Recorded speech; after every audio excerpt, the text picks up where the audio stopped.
What's up, guys, and welcome back to another episode of the Spawn Point Podcast. We're up to episode 17 now. Yes, sir. We're back to a real one again. So, Yep. yeah, still having fun, still playing some games. I'm here as always with Cam. How you doing, bud?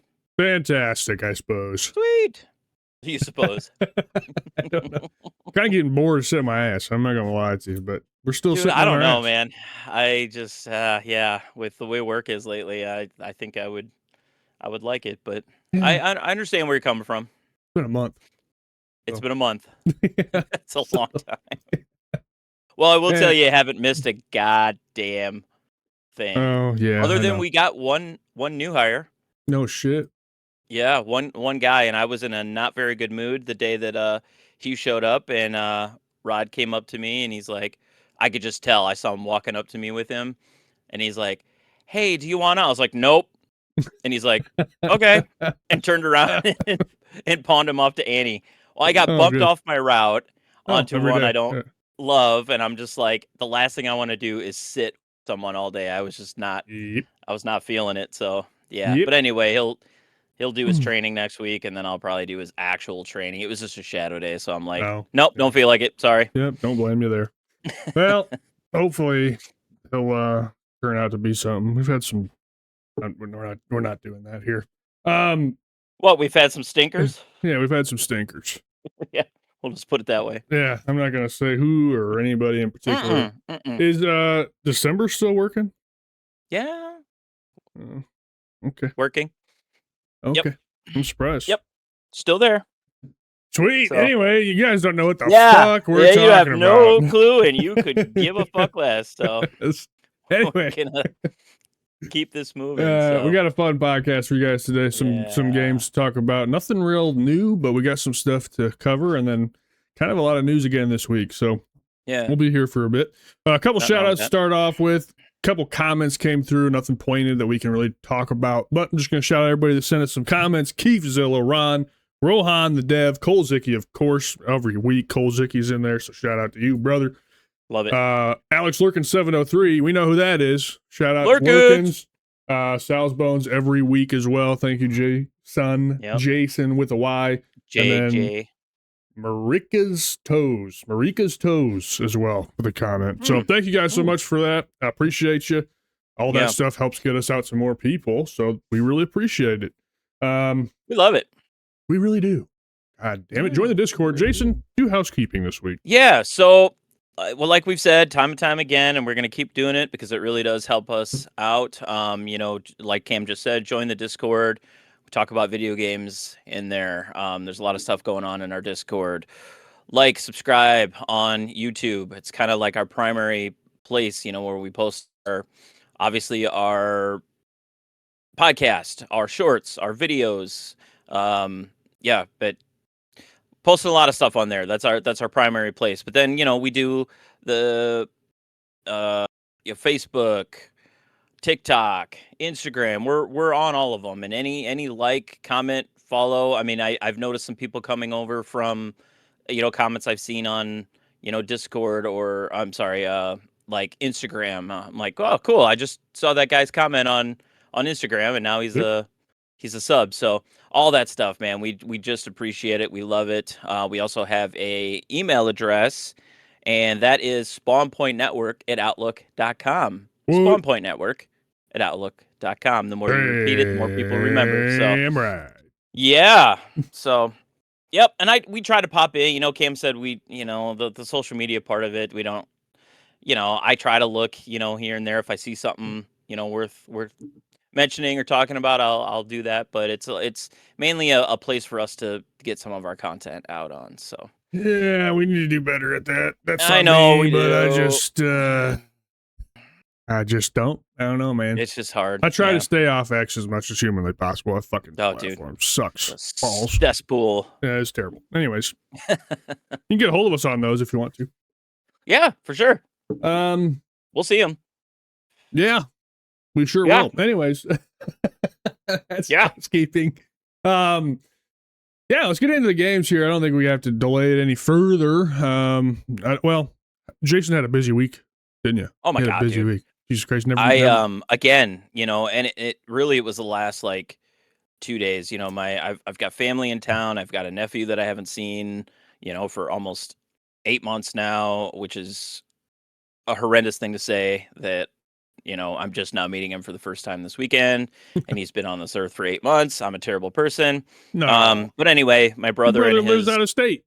I know, but I should have still went up there. But anyway, Not with a so yeah, postal job, you can't. When the fuck do you get the time? it's tough, but so yeah, I spent some time with them over the last honestly 3 days. I've been off since Saturday, so Saturday I hung out with them most of the day, did a couple things around the house, and then yeah, what is today? Monday. Yeah, we were supposed to do this yesterday, but I had to go up to Cedar Falls to help my daughter move into her new apartment, and then we came back and went back over to my parents' house, spent some time with the fam. So that's kind of why I know you guys probably don't notice, although you probably do if you are someone who checks the podcast feed at 7:30 on 7:30 Monday morning usually. Hey, I So figure our show is listened to at work, and most people are off for Memorial Day, so it ain't I gonna thought fucking that matter. exact thing, so you're not gonna notice a difference. But yeah, it's my apologies for that. I mean, it was a jam-packed day the last couple days. It's So all good, man. It's all yeah, good. That shit's so important to do. Moving that's my is life. the fucking worst. So I'm But sure honestly, I didn't even have to do much of that. It was more like we got her keys, we brought a few things down, but then like her roommates were there moving all their shit in, so then we helped them with that, and it was just fuck. I don't know. It was fine. Sure. But yeah. You can lie all you want. You know what I I will did? continue to. Yeah. What's that? I went to fucking first turn games like 15 times last week. Did you really? Oh my god, dude, I'm blowing money on my ass there. It's bad. I met a guy there that conducts like tournaments are all across the state. He invited me to go, so now I'm like IFPA certified, and I can attend these tournaments and like place in these tournaments, and like I'm like officially kind of like an amateur pinball player. Shut up. What the fuck, man? Getting into it balls deep, and we'll talk about that a little later. Anyway, that's cool, man. Anyway, let's get into it here. Yeah, let's do it. First game I'm talking about this week is Wu Chang Fallen Feathers. So this is a game I had on my wish list for a long time, and I'm glad that I kept it on the wish list and waited for it to come out for, well, kind of free pseudonym, kind of on PlayStation Plus. So it's available on PS Plus and Game Pass if you're interested. It is a Souls-like. And I've been on a Souls-like hiatus as of late, really. I haven't played anything since I beat First Berserker Kazan last year. I've just kind of stepped away from the genre. Not really any reason in particular why, just nothing has really caught my attention. But anyways, this came out. It was available to me, so I jumped in. And this is definitely a mid-budget Souls-like. And I know that we've talked about mid-budget racing games still kicking ass. Souls-likes do not for me. Like mid tier Souls-likes always kind of have like a bit of crust on them. They always kind of feel a little weird. They just don't operate the same way. So this is a very hard game for me to talk about because I honestly don't think it plays all that bad. It's relatively competent in its mechanics, but there's something about it that's not really allowing me to attach to it. It might honestly be the length. I'm going way fucking too far. So in Wu Chang, you play as Wu Chang, and she is a lady. Basically, the game opens up with you waking up in this kind of hut area because you were attacked by a monster, and this is kind of going on in the game world. These monsters all have this disease called the feathering, and if they make contact with you, you start to sprout feathers, and then as the disease progresses, all your joints break and you become a feathering person, and then you're dead. So that's kind of the whole premise behind the game. So you're kind of playing Wu Chang, who's affected by the feathering, kind of. It's just limited to her arm, but she's strong-willed enough to be able to fight it off, I guess. I don't know how that works, but she's somehow able to keep her faculties about her, and so you're just kind of going out, and I don't really know what the point is if you're killing the main dude that's got the feathering. I don't know, to be honest. It's just Cool. Yeah, you got the feathering and you're fucking whatever. You are able to harness this disease and use special like abilities and skills because of it, which is kind of their workaround to be able to make this game a little different than others in the genre. You have a button you can press, and after killing bosses, you acquire like a boss ability that you can use during combat. It doesn't really change gameplay too much, in my opinion, but you got to do something a little different. It can't just be a mechanic-driven game, really, and compete with some of the best in the genre. So that's their way of kind of breaking away and doing something a little different. So, one thing you'll notice when you launch this game, which is fucking unbelievable for some reason, but I have a 4K TV, as I think most console gamers probably do now. They're not that uncommon.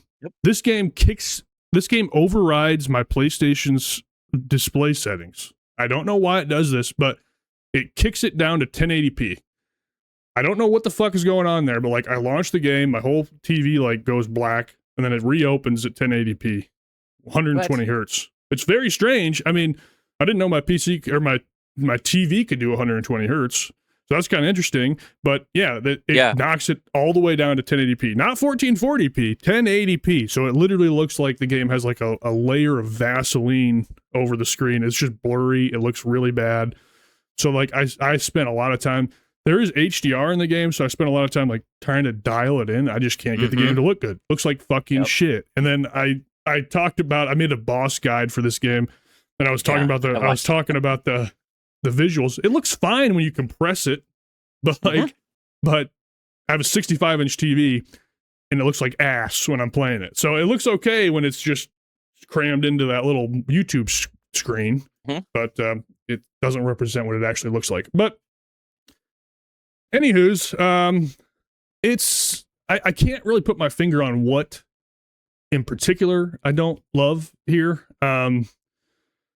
The main thing that I ran into, which was tied to that boss that I have a guide on, is you are forced into a certain build to kill that specific boss. So unless you really dive into your skill tree and select one of the two weapons that has the parry mechanic, which is not just a mechanic in the game, it's an unlockable thing in your skill tree, you really can't beat that boss unless you're willing to just get smoked constantly, because she has no attack windows. She constantly attacks you. You have to kind of deflect her to get her into a point where you can actually hit her. And that whole fight was literally just deflect, hit her once, back up. It was fucking lame. It was like the worst boss fight. I was like, it was like the worst boss fight I've ever had. Someone commented on the video and said that they beat her normally, and I said that I'm sure you could do that, but like, why? Anyways, that's cool if you can do that. But I don't know. I think another reason why I'm not in love here is like I'm probably 10 hours in, and I think it says I'm at 15% game progress. So I'm like, holy fuck. It just doesn't really feel paced very well. Yeah. I don't know what else to say. I think mechanically it's fine. I can't get over like the crustiness. I don't know. I'm to the point where I'm teetering on whether or not I'm going to continue it or not. And it's just really hard to say that I'm going to when I know that I've got so much fucking game left. So we'll see. Damn. We'll see. Okay. I don't know what else to say about Wu Chang. It's just out there. If you want to play it, check it out. Jason doesn't play these types of games yet, but no. I mean, some of them do honestly look interesting. And honestly, one of the games I'm talking about today, it's not a Souls-like, but there are elements that kind of feel like it, and I am really enjoying that one. So I feel like I need to maybe broaden my horizons and check out a couple more Souls-likes. So. I got some recommendations. I know you do. You always have since day one. Yeah. So it's a really good genre. I really wish that we would return to regular hack. I would love a hack and slash game, just a regular action game, like a hack and slash that's not a Souls-like. Because I'm actually playing one of those right now that I'm in love with. So I was gonna wait and save that till next week, but I'll talk Devil about it a May little Cry more towards the 5 end. is on sale. I've almost bought it like 14 times. Because yeah. There's just anyway. something fun about that type of game where it's just like not so mechanically in depth. You know, they're just fun. You know, I'm just it's a mood thing for me. Like there are times where I really want to sink into my couch and like really have a challenge and really be tested and like that's when Souls like fucking hits for me. But there's also times where I just want to listen to music and play a video game and not have to like invest my entire being into it. And these games are all about that. I mean, not really though. Like the open world shit in these games is always a breeze. Oh, that's another thing I'll mention about this game as well. If you don't like status effects in your Souls likes, this game is the worst game to play of all time. Absolutely terrible. So like the first stage, like one of them, there's so many like in Dark Souls in specific, there's these sections of the game where you usually go into like a blight filled, like kind of shitty environment, and while you're in that environment, you're constantly accruing like poison damage, and then it just builds up, and then you get poisoned, and then you just start losing health unless you have a fuck ton of the antidotes on you. This game starts that shit fucking level 1. You're fucking getting corruption damage from the fucking beginning of the goddamn game, and you're having to like deal with these statuses, and that's fucking horrible. I don't like that design at all, to have to fucking try to balance like 15 statuses at once right at the beginning of the game. It gives you like no time to adjust to the game's mechanics. But anyways, that's off topic, but that's related, I guess. Yeah, but it's related. The open world stuff in these games is never really a problem. It's the bosses. I mean, it's that's what's going to get you.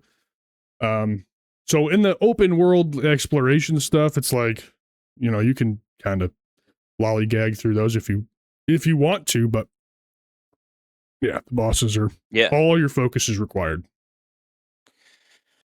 Interesting. Okay. Yeah, I don't even know if I have anything to add to this. I've heard of this, but yeah, like you said, it's not really my type of game. Yet. So no, but right. I don't know. You guys let me know in the comments below. I'm still kind of in a weird spot right now with game. I'm just ricocheting off of everything that I touch. I can't find anything to. I think I've had too much free time, so I just can't find something to really sink into. Stick. Yeah, like there's something to be said about having limited time to play games. So like fucking kind of hooks you a little bit more, as opposed to just having all the time in the world like I do right now and nothing is hitting except fucking pinball. So anyway, and that's all right. You keep making these comments about like there's something wrong with me, man. I'm doing this pinball thing, but you have to embrace the things that are sticking with you. Yeah, no, like, for sure. I think that's awesome. I just think it's fucking weird as fuck. It's weird. Like pinball of all things. Who cares? Yeah. I know. No, I agree. Yeah, it's just I don't know. It's kind of a weird. I don't know. There's nothing really coming out right now that's got me, other than the game you're kind of into that you're not talking about this week. But I'll mention it here in a little bit. But like, what was I going to say? Oh, like even with me lately, like I get what you're talking about with the time thing. Like sometimes when you have too much time, you're just like, I don't even know where to start. I can, play this or play that. But like, even with me and not having a whole lot of time lately, I have jumped into probably 4 or 5 different things. And just within an hour, I'm like, nah. Yeah, that's the worst feeling. I'm just not feeling it. And, and then in my head, I think those things that you said about like, sometimes you just kind of have to like push yourself through a little bit and maybe it gets better. But I'm just having a hard time doing that lately. Luckily, there have been a couple things that have stuck and they're fairly larger games. So I'm happy that I can just, stick with those and let the other ones go. So yeah. Maybe I'll get back to them. I don't know. Yeah. I'll cover this as we get done with our game discussion, but I've got like a fucking list of bounced off projects that I'll cover kind of in that section. But anyway, that's it for Wu Chang. if you're new to Souls likes, don't start here. Start with Dark Souls 3 or Liza P, or no, probably not Liza Yeah. P. Liza P is kind of a big step, but Bloodborne, Dark Souls 3. Yeah. Don't, I'm not going to give you all the don'ts, but those two are the best places to start. If you're looking for a new Souls like, this one's fine. Anotria is also on PS Plus, which is a game I want to try as well, but I've heard very bad things about that. So, Oh anyways, no. cool theme. Bummer. Italian Souls like, where you wear these masks. It looks visually very nice, but it's another one of those mid tier Souls likes that always seem to have crust that I can't get over. Yep. Anyways, Yep. moving on from there, Jason, you ready to talk Yeah. about your thing? I absolutely am. Let's do it. So the honestly, both of the games that I'm talking about today are slightly older, but I'm just finally getting a chance to get around to playing them. And I made a short about this one. The game I'm talking about is Wild Hearts S. And I made a short about this where I have kind of started to become more of a watch for sale type of gamer. I'll put stuff on my wish list and then I get a Smart notification man. if things go on sale. Yeah, because like you kind of get these inklings of these games that like you see and you're like, I bet you anything down the road this one will go on sale. And sure enough, like 2 weeks ago, Wild Hearts S had a massive sale. I wish I could remember exactly what it was for, because the game's normally 50. It's back on normal price now. But anyway, I'm getting ahead of myself as well. So the original Wild Hearts came out back in 2023 on all like the big, platforms, PlayStation and Yep. and Xbox. And then the Wild Hearts S, which is the Switch 2 version of this game, came out on July 25th of last year. And this was a game that I thought looked very interesting back when it came out on the Xbox and PlayStation, and multiple times almost picked it up and just never got around to it. So when this jumped on sale, I was like, all right, I think this is the time. So it is a Monster Hunter like big time. It is the same format. Go out and kill beasts and break parts off of them, and then take them back to your camp and use the parts to upgrade your armor, build new armor pieces, build new weapons, upgrade weapons. It's that whole thing, um,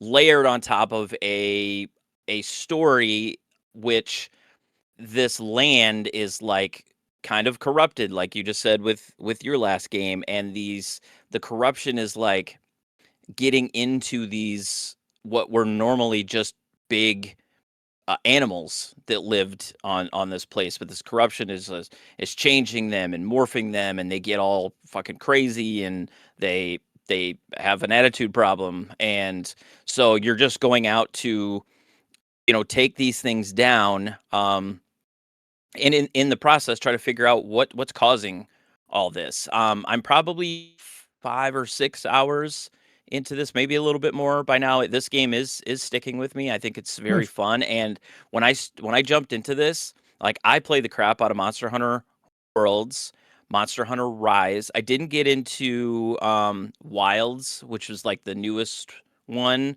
I think something else might have been out at the time. I just never really got into it. But jumping back into this, it's really made me like realize that I like this format. I love this, like, go out and hunt a beast, and they're not easy.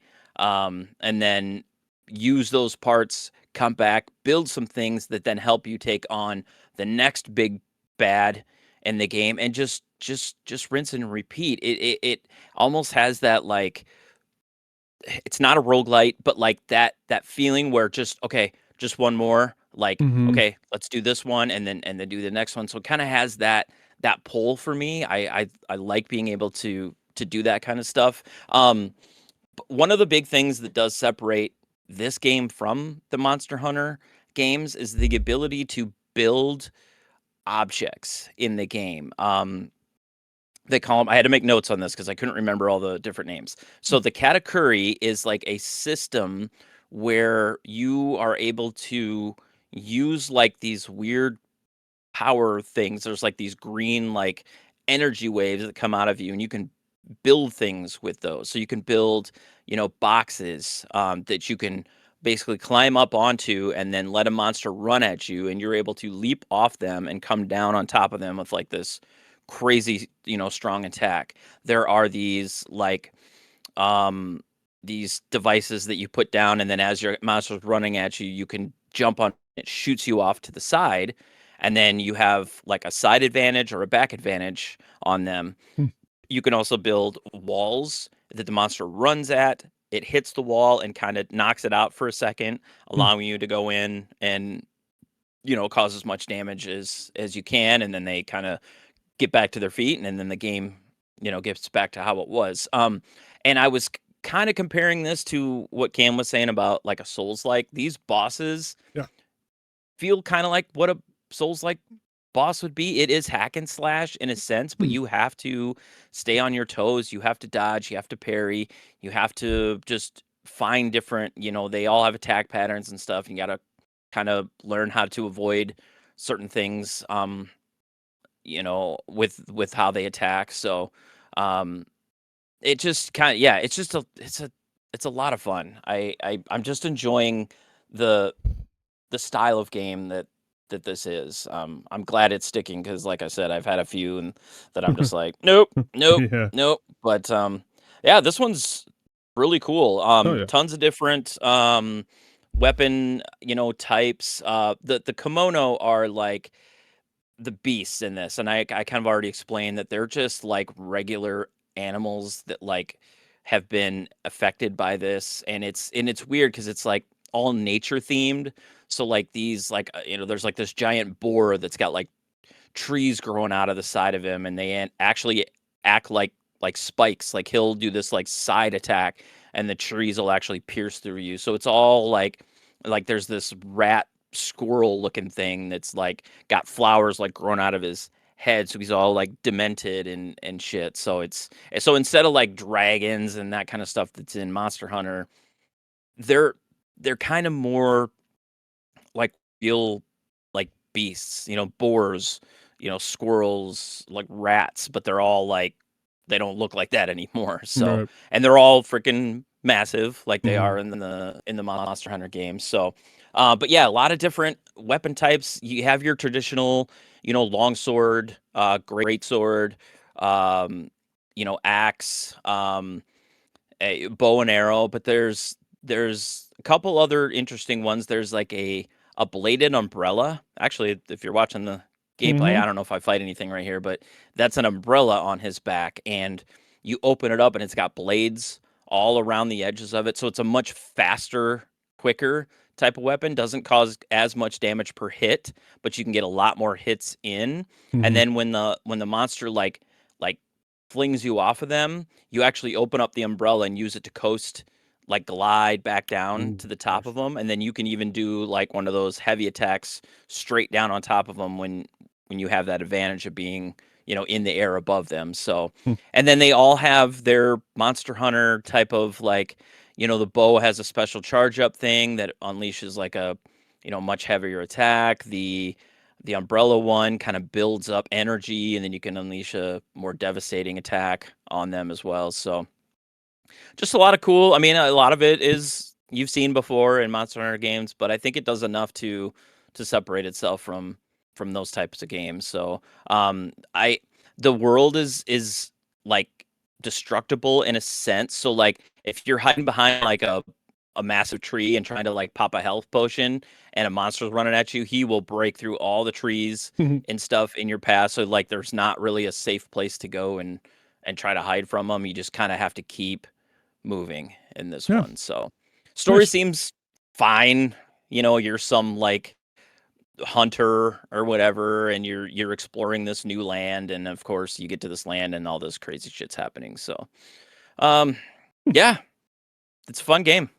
Nice. Wild I Heart S. And it runs guess really well on the Switch too. good. Probably not quite as graphically impressive, but the thing that I did find surprising about this was this game when it came out on like PC and Xbox and PlayStation, initially it didn't run very well. There was a lot of reports that like things were just struggling, and I'm like, this is never going to be on anything else. And then they announced the Switch version, and I was like, how? Yeah. How's that even going to work? But it works. I think Yeah. they've done a lot of tweaking, so Well, that's runs good. pretty well. Good Yep. stuff. Yeah. I got some questions on this because is there like a, do these games kind of like suck early game?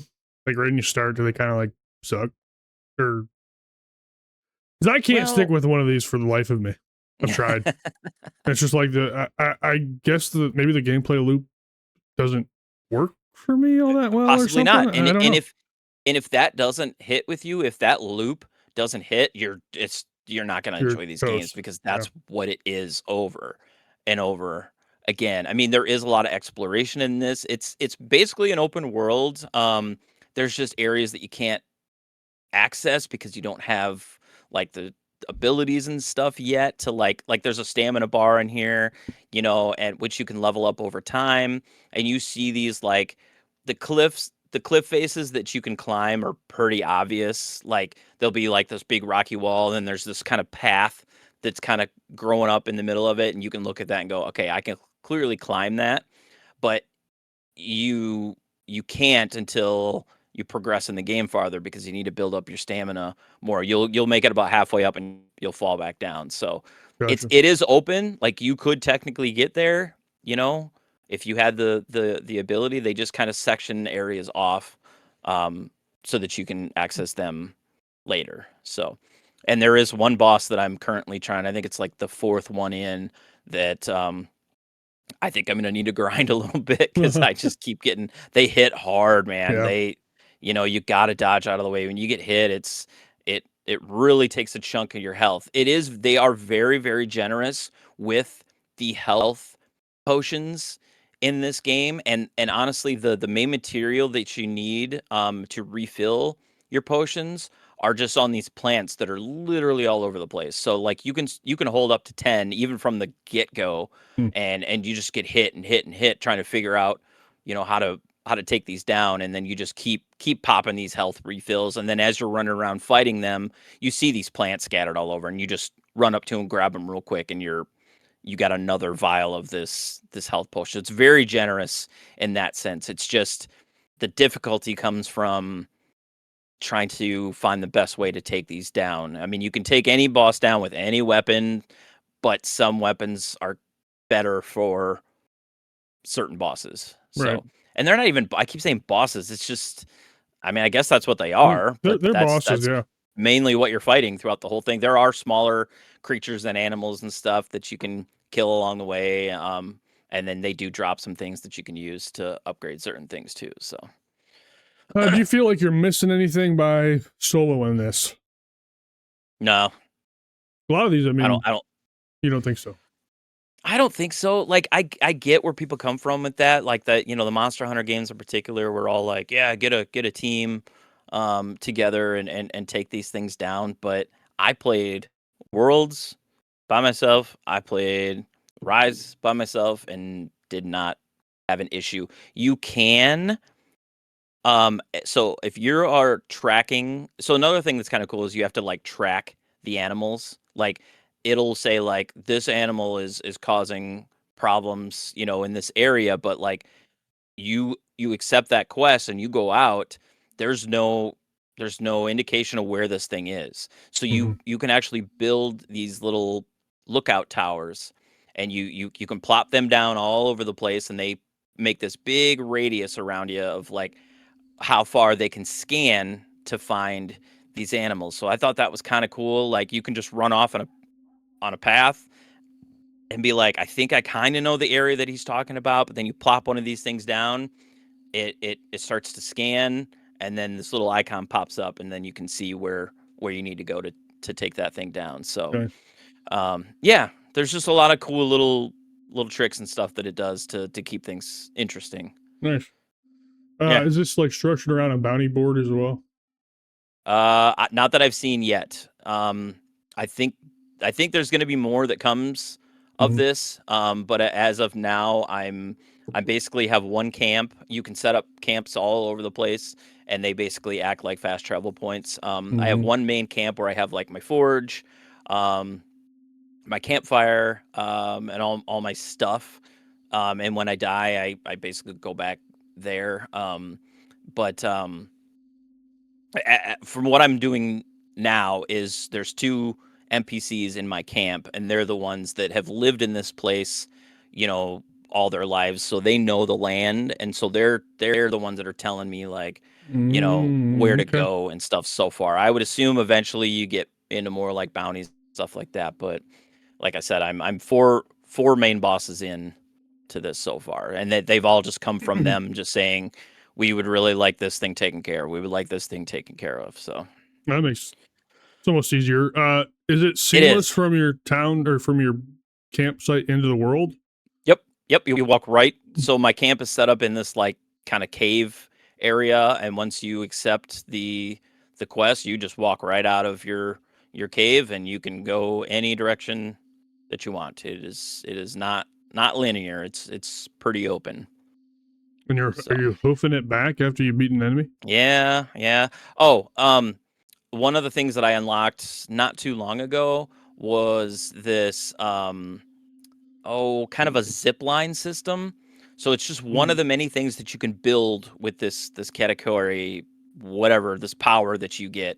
And you basically plant this thing, and a big like spear sits on the top, and you can aim it wherever you want and shoot, and then it makes this like zip line, and you hop on and you just zip across the map, and you can shoot it from a pretty far distance. So yes, you do kind of have to hoof it back, but there are ways to make that much faster. And the more camps you set up, all you have to do is basically plop down a tent, and you have these like fast travel points. So if I'm in my camp and they're like, we need you to go to the southwest area of whatever, I'll open my map as soon as I accept it, and I can travel to a camp that I put down that's close to that area. So you can keep doing that throughout. I mean, I don't know if there's a limit on the amount of things you can set up, but I've got quite a few of them set up so far. So Yeah, that differentiates it from Monster Hunter a little bit because that's instance based, isn't it? Mostly, like you yep, accept a bounty and yep. then you go into the world and then you beat the enemy. It's like quest completed, and then you have like a minute to get all the loot, and then you just get warped back to the. You get warped. Same thing here. Okay, so you do get warped Exact back same after thing. beating like So a main boss. yes, and the thing that I found interesting here, and I don't remember if this was like Monster Hunter related. If you accept a hunt, that is where it plays into where you go. You're basically just on a path to go find this thing. You beat that thing, you have completed the hunt, and it will take you back to the camp. If you go out and want to like, let's say, so this fourth boss that I'm trying to take down right now, I know I need to level up a couple of my gear pieces and my weapons. I don't have to go in and accept a hunt for that particular beast that I need the parts from. I can just go find them. So I can go out and use my my tower that looks for these things, fight them, kill them, get the pieces off them, and I can stay right where I'm at. I can then go and find another one of those things. So it's only the accepted hunt quests that take you back to your camp after you beat them. And those are kind of like your main story missions. But if you're just tackling these out in the world, just running around, as soon as you kill them, you can just keep exploring. So I thought that was kind of cool. We're lingering on this, but I am curious. So I know we are. when how do you decide like what monster you want to grind for their armor set? Is it just based on like their visual style, or like because you don't know what stats that armor set gives, do you? Not until no. I mean, well, you do, but you don't know what beast that particular stat is going to be beneficial for. So like this fourth one that I'm on, I just accepted it. I think I had my longsword with me, and I just ran out and tried to take him down. But once you start fighting them, you start to realize, oh, if I had this weapon with this ability attached to it, I think I'd have a better time. So then, after you die, most likely from that beast that you can't kill, then you think, okay, but if I take down like one or two more of these other ones, I should have enough parts to upgrade this weapon that I think is going to help me take down this beast. So there's some strategy that kind of plays into it, but some of it's trial and error. Like, you may take the complete wrong weapon into a fight.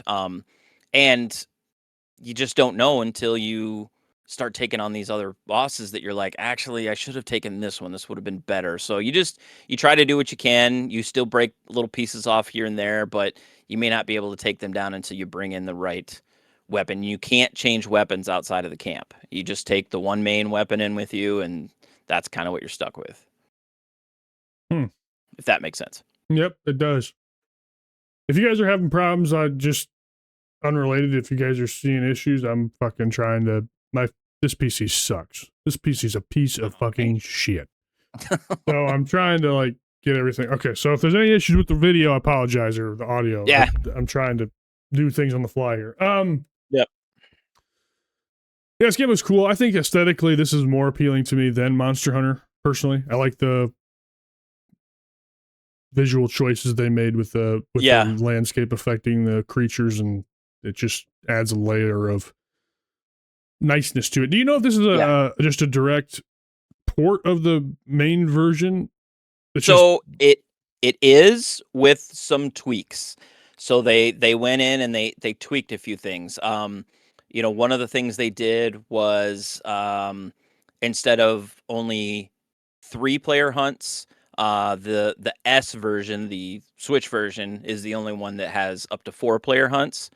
So that was one of the things they did. There was also, I didn't play the original, so I didn't have this issue, but they tweaked the monsters. They had a tendency to start to run away when they still had a lot of health left.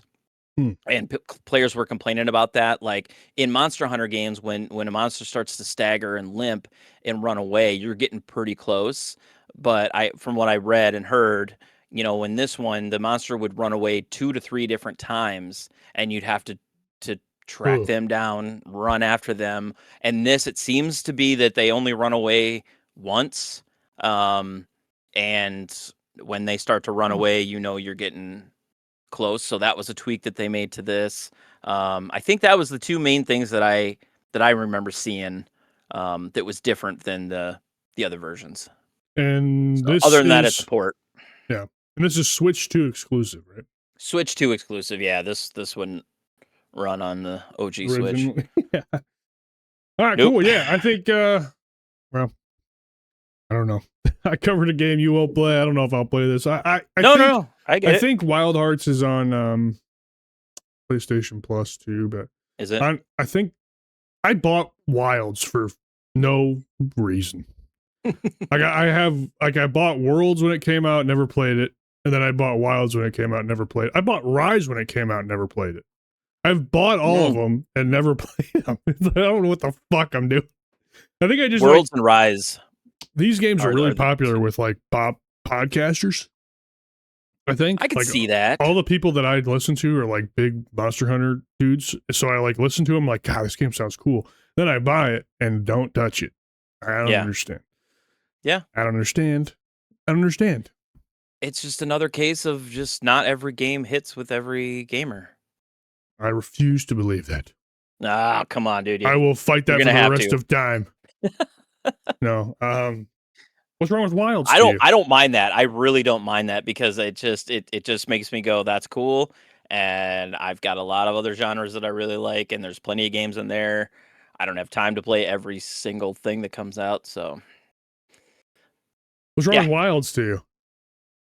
Nothing. I never tried it. I never even, it kind of came and went. And from what I had heard from the community, they're like, it's not the best Monster Hunter game. And so I just kind of was like, I don't know if I'm missing anything by not. I was really excited, when they before it released, an actual like pretty massive open world. Monster Yeah. Hunter games were always like they had like zones Yeah. and stuff, but I just never got around to it. Huh. Don't know. Yeah, listen to 4-Player Podcast. I just told you about that show. It's just I listen to it now. It's like one of my favorite little shows. Like they're Yep. absolute dorks, but like I just love Oh, their yeah. chemistry and stuff. Yep. And Brad is my favorite host on that show. Yeah. Fucking loves Monster Hunter. So Yeah. he continuously sells me on it. So from him, basically, he said the early game of Wilds kind of stinks, but the end game is really got him. I think he's still playing. Well, if that's the case, then I'm happy because I'm still enjoying the early parts of this game as well. It does a good job of like kind of easing you into things. Like the first monster isn't that difficult. So it lets you I don't know, it just lets you learn the systems before it really throws you to the hard stuff. So Nice. Yeah. Okay. Jesus Yeah. Christ. Mild I know, Hearts. sorry. It was a long one. No, I was A long leading one up. for a game that came out in 2023. Yeah, no, that's what the show's all about. I was asking a bunch I know. of questions trying to fix the damn memory issues that I have. Dude, fuck RAM right now. God, fuck Yeah, RAM right dude. now. I need to replace my entire, the whole, everything. I need to replace the RAM kits in this thing. Yeah. Probably not gonna fucking happen, dude. Fucking $500. No. Yeah, it's ridiculous. Fucking Christ, stupid. Anyway. Anyways, Wild Hearts asks, check it out on Nintendo Switch 2, or you can get the original version on mega platforms, $49.99. Mm-hmm. Better with friends, or you can be solo like Jason. You can be a hermit like me and play it by yourself. Do you have Wilds? No. I have it on my Xbox. Would say we should cross play it, but we haven't played one fucking thing together yet. I know. All right. Moving on from there, this will probably be relatively quick. I started playing Visual Pinball X, or VPX as it's known on the internet. This is well, I don't even know what to call this really. It's kind of a tool set that you can create pinball tables, and then there's a whole community behind it that have made a bunch of pinball tables. So I just downloaded this because I was interested, and if you've listened to the show, I'm a pinball addict out of nowhere. So I just dove into this a little bit because it's like, yeah, I could buy some more packs on pinball effects, or I could actually, check this thing out. So this is kind of the software that is used for those virtual pinball tables that I was talking about on a prior episode, that are, a cheaper alternative, but they're still a pinball table, but they play pretty much anything. So those are kind of all operated based on this software. So I downloaded it, and I was happy to find out that they do actually have like desktop versions of these pinball games, so you can just use the software on a desktop if you want to. Obviously, the experience is diluted quite a bit because you're playing either with your keyboard or on a controller, which I play on a controller, but most of the time with this, and that's not nearly as fun as using a table with, buttons and stuff like that. And I mean, that's just pinball, right? You can't really replicate the experience on a controller, no matter what game you're playing. Yeah. So, but I think this is a lot of fun. One of my favorite things to do with this, and this just harkens back to like some of the things I've talked about before. I'm a sucker for gaming history. I just love I love the industry. I love following the industry. I love learning about the industry and just getting sunk into it. So there's a ton of EM pinball machines that have been modded for this software. So EM is electromagnetical machines. This is the old school pinball tables that were driven by electromagnetic switches and things like that. It's a very old school technology, but with that comes a lot of like the really satisfying like classic bell sounds and like the pings and like just the really old school like vibe pinball stuff. So I have been just sinking into these old machines and just learning them and like just playing them and like kind of like thinking about what went into designing this, how, what, you know, all these different things that they had to come up with, because it was just such a different time.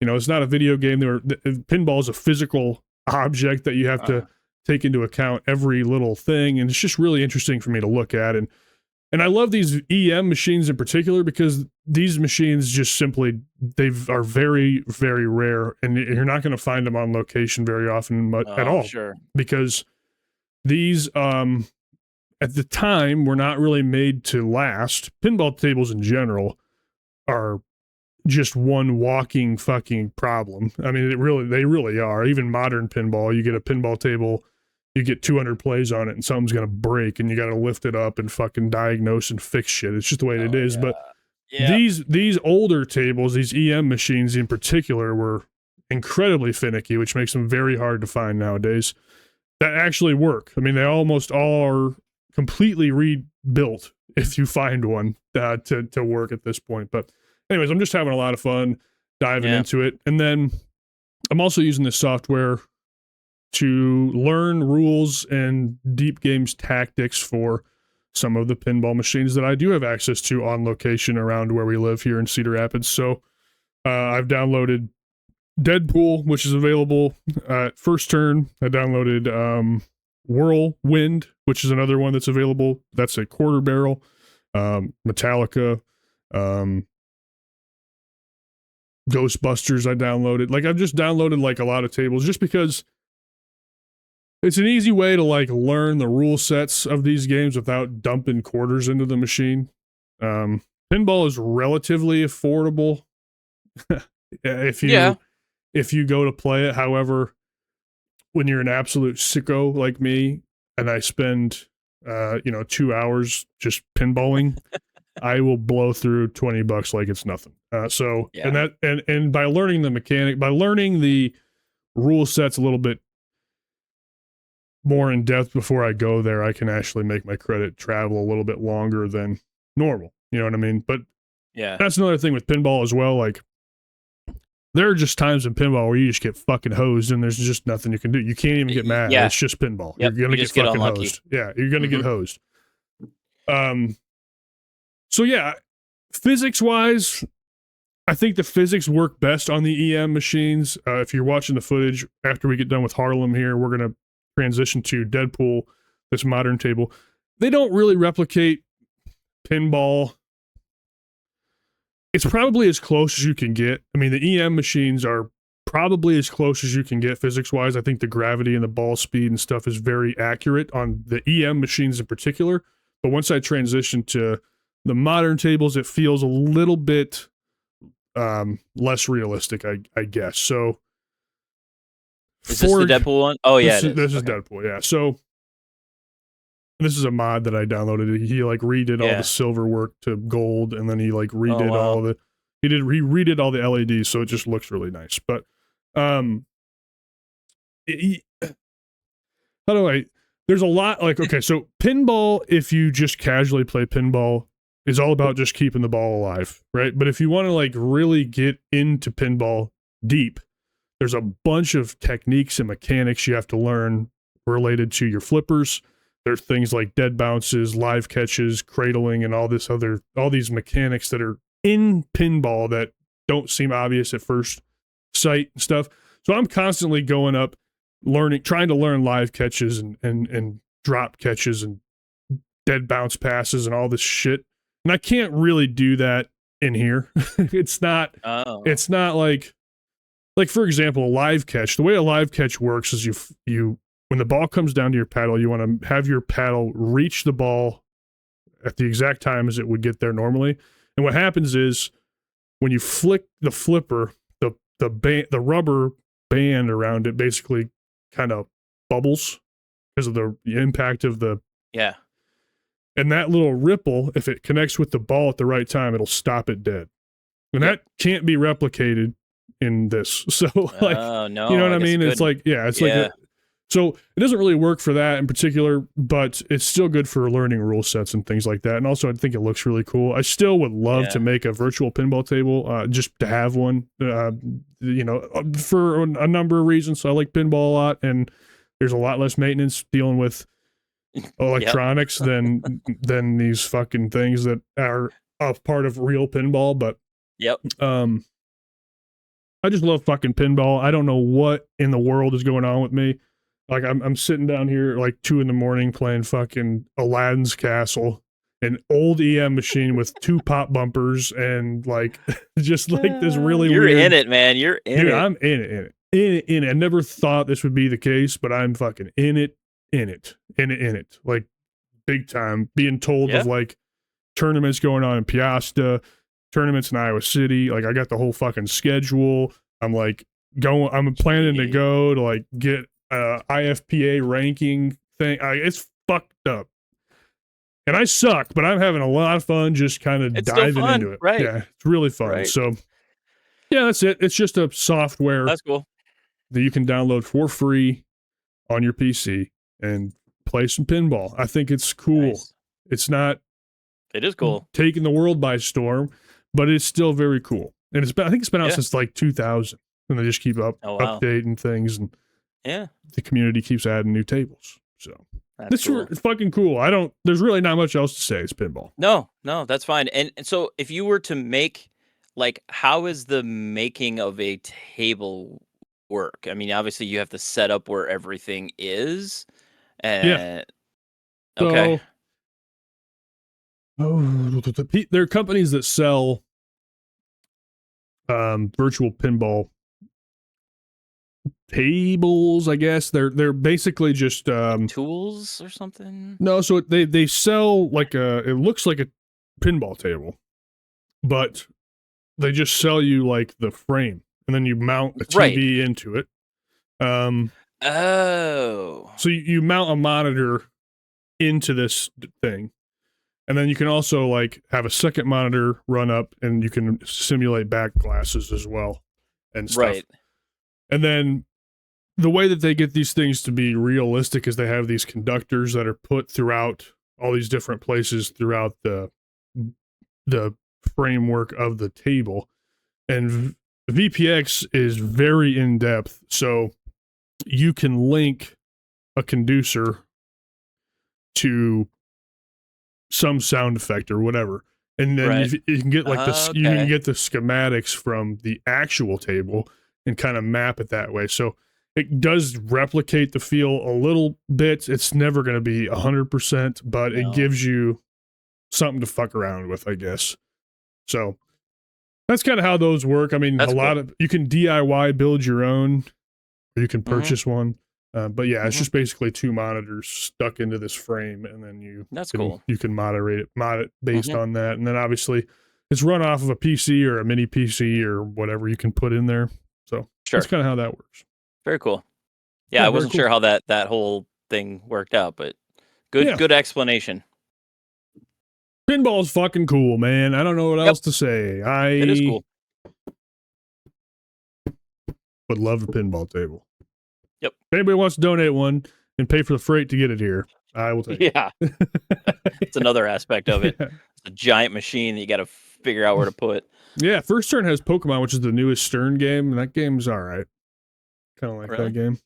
Yeah, that's cool. Kind of basic. I'm gonna have to go there. I'd like that you made that video and you panned across all the pinball tables. I was like, holy shit. They got some good shit, dude. They got Stern Trek. Yeah. Stern Trek. Damn. Stern Star Trek machine that's very, very popular. Jurassic Park. Deadpool's there. We got Metallica. Guns N' Roses. Damn. You know, they're pretty.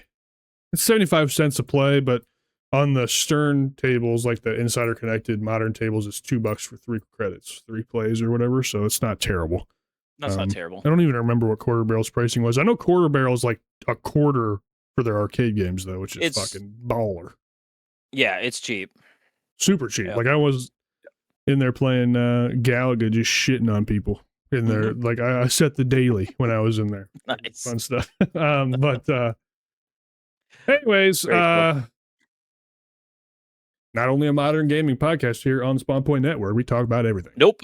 We said that from our first episode. You don't never know what you're going to get here. Yep. I will shake this eventually. I'm sure of it, but I'm going to keep riding it out till I do. It's always going to have a place, though. I have a feeling. Yep. I could be able to shake it completely. I don't think so. I mean, it's nice. I mean, Cedar Rapids is not a big city, right? It's kind of a mid. It's not a huge city, really. And we have two options, which fucking suck, dude. I would love one day. Big dream here. All right, the Spawn Point Arcade, Cedar Rapids, Iowa. God. Cedar Rapids, Iowa. Spawn Point Arcade, pinball, arcade cabinets, door fee. Everything's set to free play. We have a bar. Yes, dude. Anyway, that's never gonna happen. That would be cool. Would be fucking cool. Hey, by the way, Stern, anybody listening, I will take a free cabinet still. So that offer's still there if you want it. I think he's gonna keep throwing that out there. No, I'm just being an asshole. Other than that, though, that's it. Thanks for letting me talk about pinball. We will stop talking about pinball someday. But let's move on. Someday. Metallica's pretty fun too. Yeah. I think I played that one somewhere. I don't remember where, but Metallica's kind of everywhere. Okay. Yeah.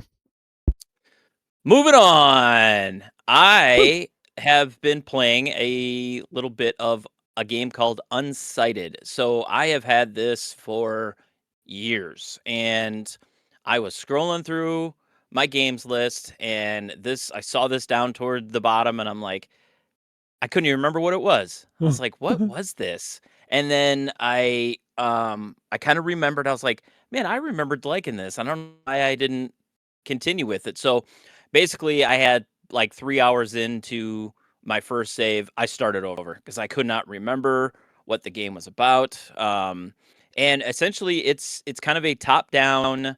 It's definitely an indie game. It's an action RPG. Came out back in 2021 by Pixel Studio Punk, which is actually a 2-woman Brazilian development team.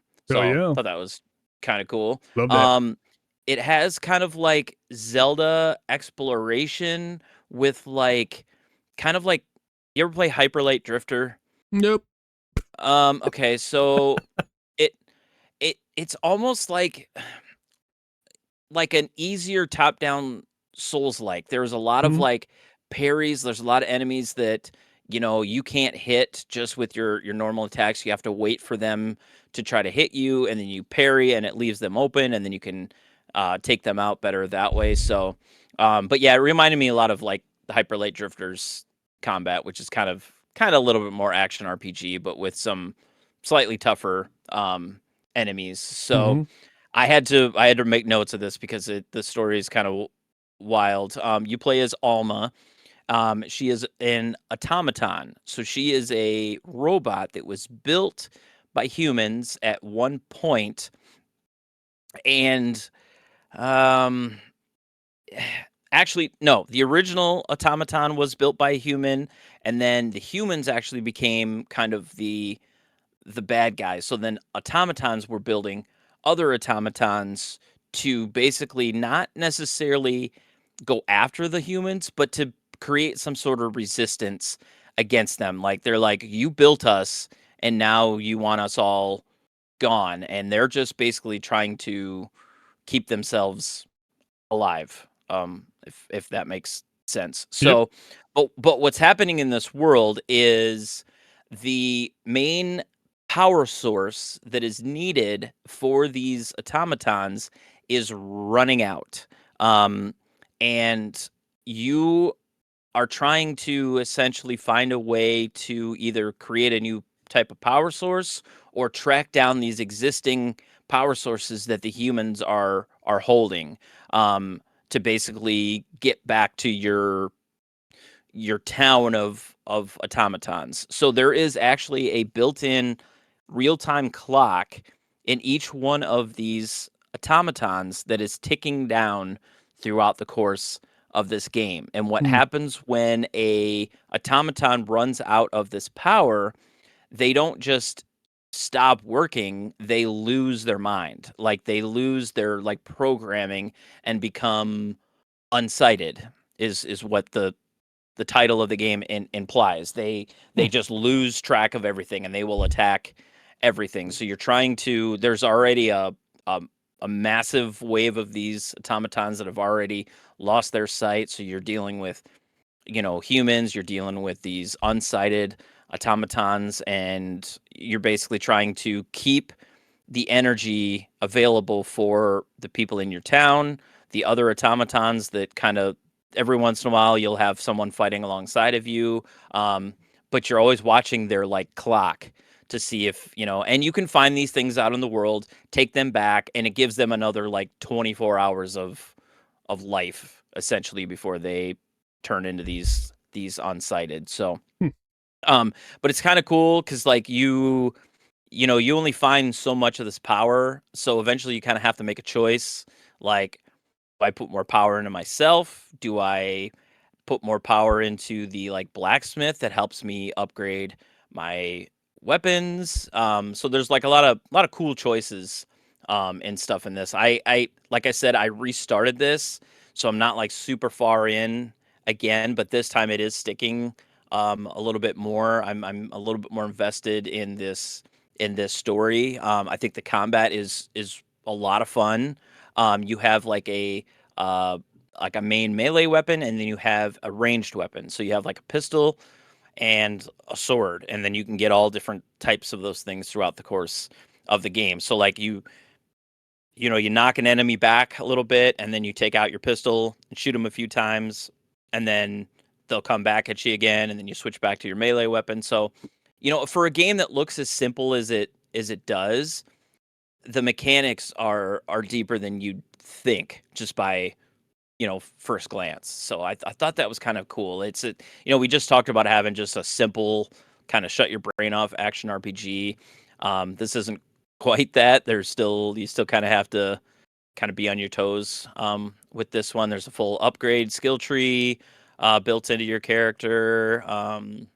Yeah, and the world it's I almost hate to say like Zelda, like the old school Zelda games were open worlds, but you didn't think of them that way because it was all just like you kind of had a tile that you worked your way through, and then you moved on to the next tile. But then when you zoomed out to the map, you could see like the whole thing. So that's kind of very similar to what this game is. So it's all open for you to go and track down these things in whatever order you want. But I just think it's a cool system Yeah. for a game like this. Yeah, that's. I'd He's have more to got say if I was a little bit farther, but yeah. Yeah, no, it's all good. I love the art style here. It's fucking yeah, incredible art it's really style. cool, Animated and it's pixel very art. very smooth. It's definitely pixel art, and it's very smooth. And like even when you're in like the menus, when you're looking through all your stuff, like there's always like Alma's always like kind of on the corner, Yeah.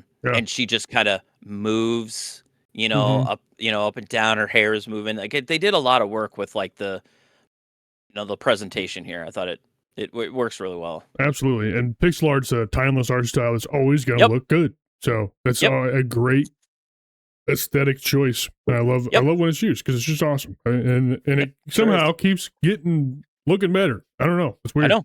Yep. But then you play Mario Brothers on NES, it still looks good because it's just Yep. pixel art. It's fine. It's just pixel art. Yep. Yeah, this game looks really, really cool. So you play as you have just one character, You play as and, one main character. and Yes, but you don't have a timer. you do.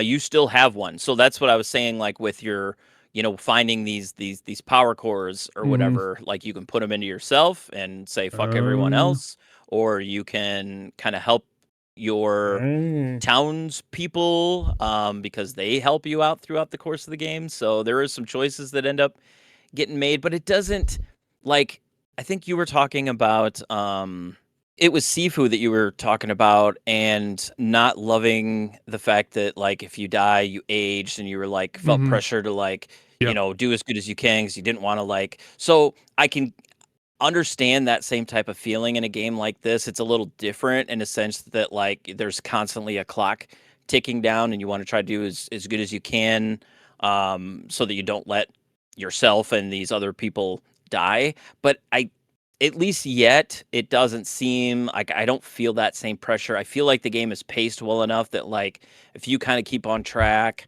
and take these tasks on, in the order that, well, there is no real order, but if you're just kind of smart about it, I don't feel that pressure of being like, oh God, there's only like 10 minutes left of this dude before he becomes unsighted. It's paced well enough that I keep finding these little power cores and stuff and getting them back to my people. I still got plenty of time left. Everyone around me still has plenty of time left. I think it's just kind of a more like overarching thing to like kind of keep you moving more than like a pressure thing of like you better keep moving or you're fucked and everyone around you is as well. So Gotcha. it's done well enough that I don't feel like I'm pressured to make sure that I stay on task because they want you to explore too. So yeah, I'm glad you covered that. yeah, That was my yeah, initial. That was like a horror yep, moment. yep. And I don't think. Yeah, Sifu. I know it's a different type of situation. I was just no, that's the closest thing I could use for a comparison. I don't think. I think Sifu's probably implemented better than I view it. I just that it was a very big turnoff for me. Just yeah, no, I get it. Yeah, this game looks really, really dope. You said when 21? You said? Yeah, Yeah, came a little back. older. Yeah, it is older. No, and I don't think it was 2021 that I first downloaded this. It was probably like 23, maybe 24. Yeah. Played it a little bit, and then kind of, like I said, I'm sure something else came out, and what happens to me in so many of my games, I just kind of forget, and then I look later, and I was like, why did I stop? I liked this game, so this happens to me a lot. I find old games that I was into, and try to dive back in. It's awesome. Fucking bring them back up. Bring them back. I know. Oh, yep, they deserve another chance. Absolutely, they do. Cool. Check that one out. 1999. It is on modern consoles, PC, and the Nintendo Switch. Yep. Any performance boosts you can see? No. Now, the only thing I could kind of notice was like when I originally played this on, I play a lot in handheld. I did notice, a slight resolution increase. It seems to run a little bit better, and I think that's just tied to the boost mode. So my Switch 2 thinks I'm playing this on docked. Yep. So I did feel like it ran and looked just a little bit better. So nice. But it could be my memory too. Who knows? The game looks fucking really sick. It's cool. Looks cool fun as hell. Dude, you are good at finding shit I'd never heard of. Like I'd never heard of this. I was wondering if you had heard of this one or not. Yep. This was my league era, dude. There's a lot of shit out there, man, that's just like, you find these like hidden gems and stuff, and you're like, why is nobody talking about this? This is a great game. This was part of my this was part of my League of Legends like era, part 4 or some shit. I was not even looking where that's all you played. Yeah.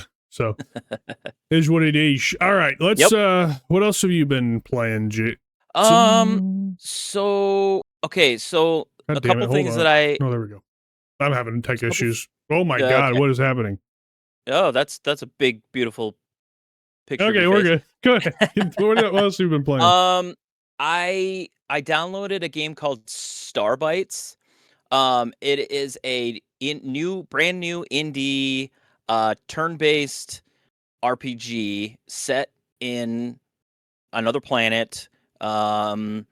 And it's very like almost like Star Wars-y in a sense that you're kind of like this like rebel kind of mechanic person. You're trying to get off this planet.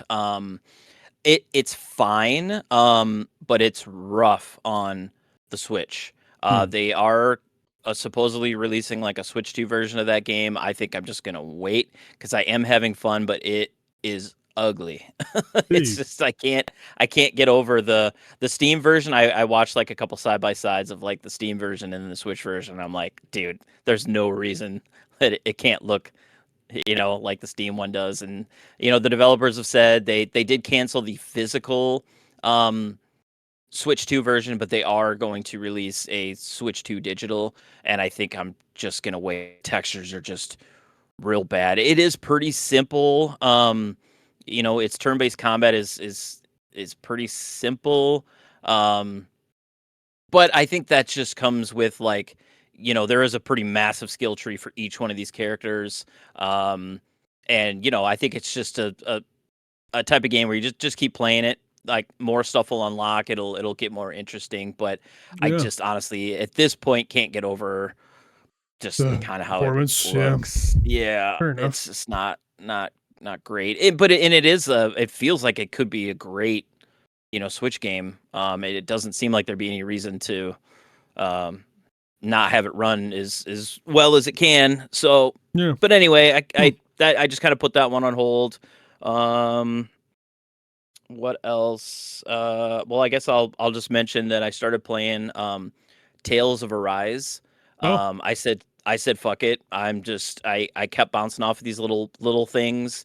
I wanted some big meaty action RPG, and so far this game is hitting. sweet. It's really cool. The combat is fantastic. I love that it's like a lot like Starbites, you're kind of walking around on this like world map type area, and then you go into a combat encounter, and then it jumps into the turn-based stuff.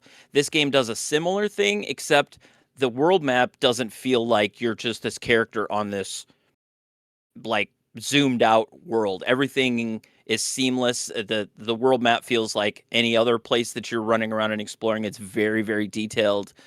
Looks very, very nice. And then when you do get into a combat encounter, it does have this quick little like it transitions you real fast into like more of like an arena area, but then it's all action RPG. It is just hack and slash. You do have So, like your traditional, you know, JRPG like abilities and stuff that you can trigger, and then like both your characters come together and perform this more powerful attack. But it's all just seamless. It feels more like a traditional action RPG. So nice. yeah, only like maybe an hour and a half, 2 hours into this, but I will continue with this one. So God damn, it's a lot of fun. you're into a lot of shit, I man. know. I know. So And for I yep. played a little bit of Forza Horizon 6. Not a whole lot so far. I thought when I started playing it, I thought I was gonna have a little bit more time, and then something came up, and I had to stop. And I haven't jumped back into it. But I mean, so far, yeah, it does feel a lot like 5. I haven't Yep. gotten too deep into it where like things are really starting to set themselves apart from 5. But 5 was fantastic anyway, so it's not like I complain. It's just Yeah. we're to that point where these games already look so damn good. I mean, what else can you do except for put it in a nice new location, which the Japan setting is very cool. Yeah, yeah. So Yeah. I'm gonna keep trying to get more time into that, get some gameplay of that, so I can actually talk about it a little bit more in depth. Did So you rip through any cities? I did. Can't remember the name of the first kind of the city that you get into, but dude, it is it is so cool. It's Nice. so seamless. Like it's just, you're flying through these like more open, kind of rural areas, and you just fly into these towns, and it just, we've talked about this with the oh God, I did it already. I was the first one.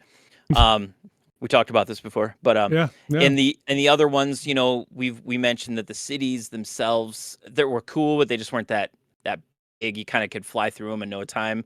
This one, like I started driving into the middle of this town, and then I'm just like, I'm stuck in the city, which is Yeah. not a bad thing. But No. I'm like, it's so big. There's so many different roads to go down. That I was like, this feels like a city and not just Nice. something to drive through. So That's awesome. yeah, that was really cool. So, Just but makes yeah, for just what?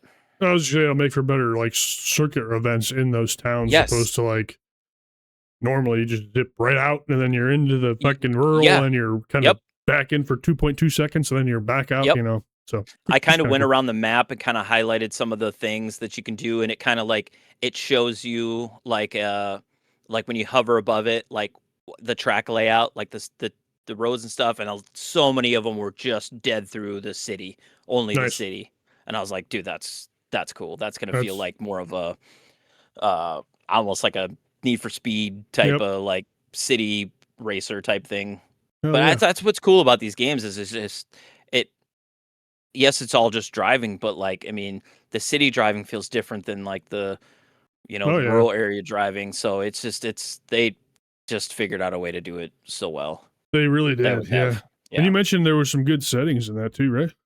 Mhm. to really tweak some shit. You can have it It as the arcade or as sim as you like. So, yeah, I was like, you really can kind of make it feel as arcadey or as sim-like as you want, and maybe Mhm. you could do that in the past, but I just going through the settings, I'm like, "Man, you really can tweak a lot of stuff to make this feel like more of like a Gran Turismo style Hmm, racer if you wanted to." that's So, cool. thought that was Yeah, cool. I could play that on my PC, but this PC is a fucking piece of shh.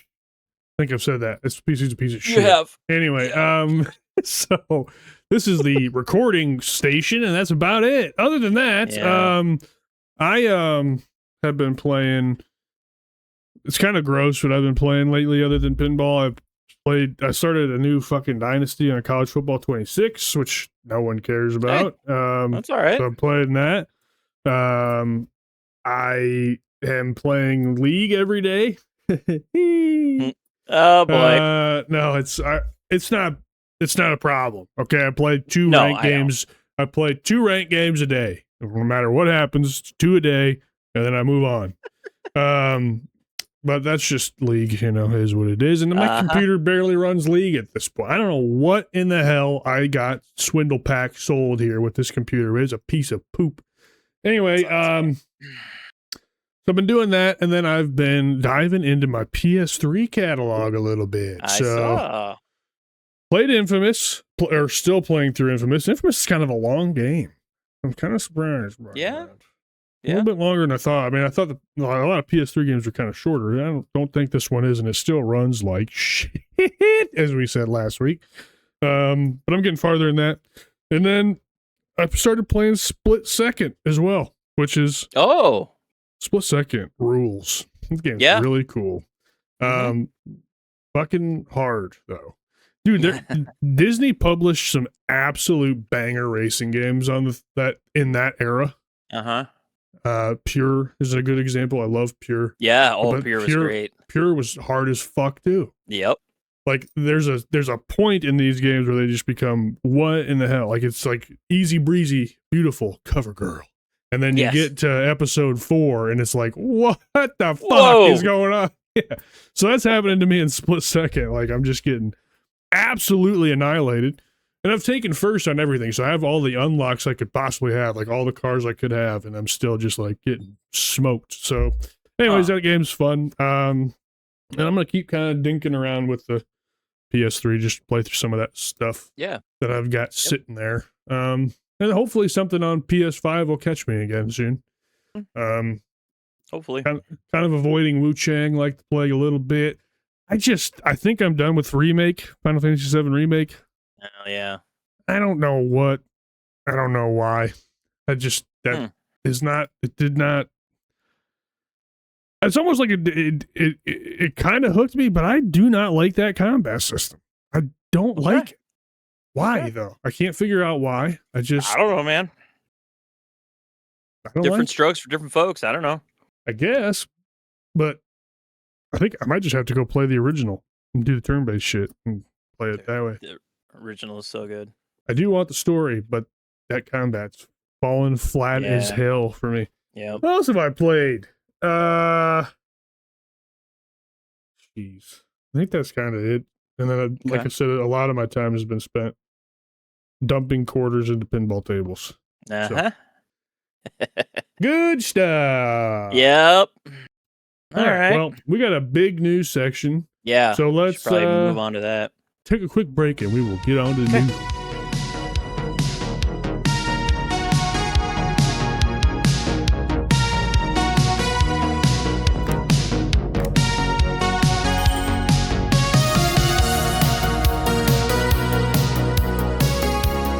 What's going on, guys? Welcome back to Spawn Point Podcast. We are in the news, where we got news to talk about. What a stupid statement. Let's just jump into it before I dig myself a hole. Aha! We're in the news. We're talking about news. Damn, what a surprise. Anyways, this one took me completely by surprise. I'm not going to lie to you. Yeah. So Bungie reportedly plans significant layoffs as no Destiny 3 is greenlit. So Destiny 2 came to an end last week. And I'm not into Destiny 2 anymore, but I believe I don't know if they released a level or campaign level or something that kind of concluded the game. I don't really I know don't what know. happened. I haven't been up on it in a while. Yeah. So anyway, I've seen like a lot of like weird sobby posts on like TikTok and shorts and stuff about people like mourning the loss of Destiny or whatever, which makes sense. I mean, this game's been massive for a long time, so Long it time. is sad, but I guess it's just done. I guess it's just over, just out of nowhere. Yeah. It says Bungie confirmed that it will release the final live service content update on June 9th. So that's like literally 2 weeks. Maybe Yep. 2 weeks. 2 weeks and it's over. And they have not greenlit Destiny 3. They're focusing all their attention on Marathon, which oh boy. that's a big old boy. Because I still don't think Marathon is it's certainly not doing what Destiny and Destiny 2 did. So nope. We'll see what happens here. Not looking good for Bungie, and I guess rest in piss to everybody that likes Destiny, because that's just over. And it's over. That whole thing is live service. So yep. Fucking deuces. In about a year, that probably won't even be playable anymore. I should have like just hopped back in to see like what if they did anything for the end, because I was really into the first Destiny and I was into this Destiny 2 for a while. Yep. But eventually you kind of get burned out. They wanted to keep it rolling, but I just I don't know. It's too many other things out there to play. So yeah, and it just seems like yeah.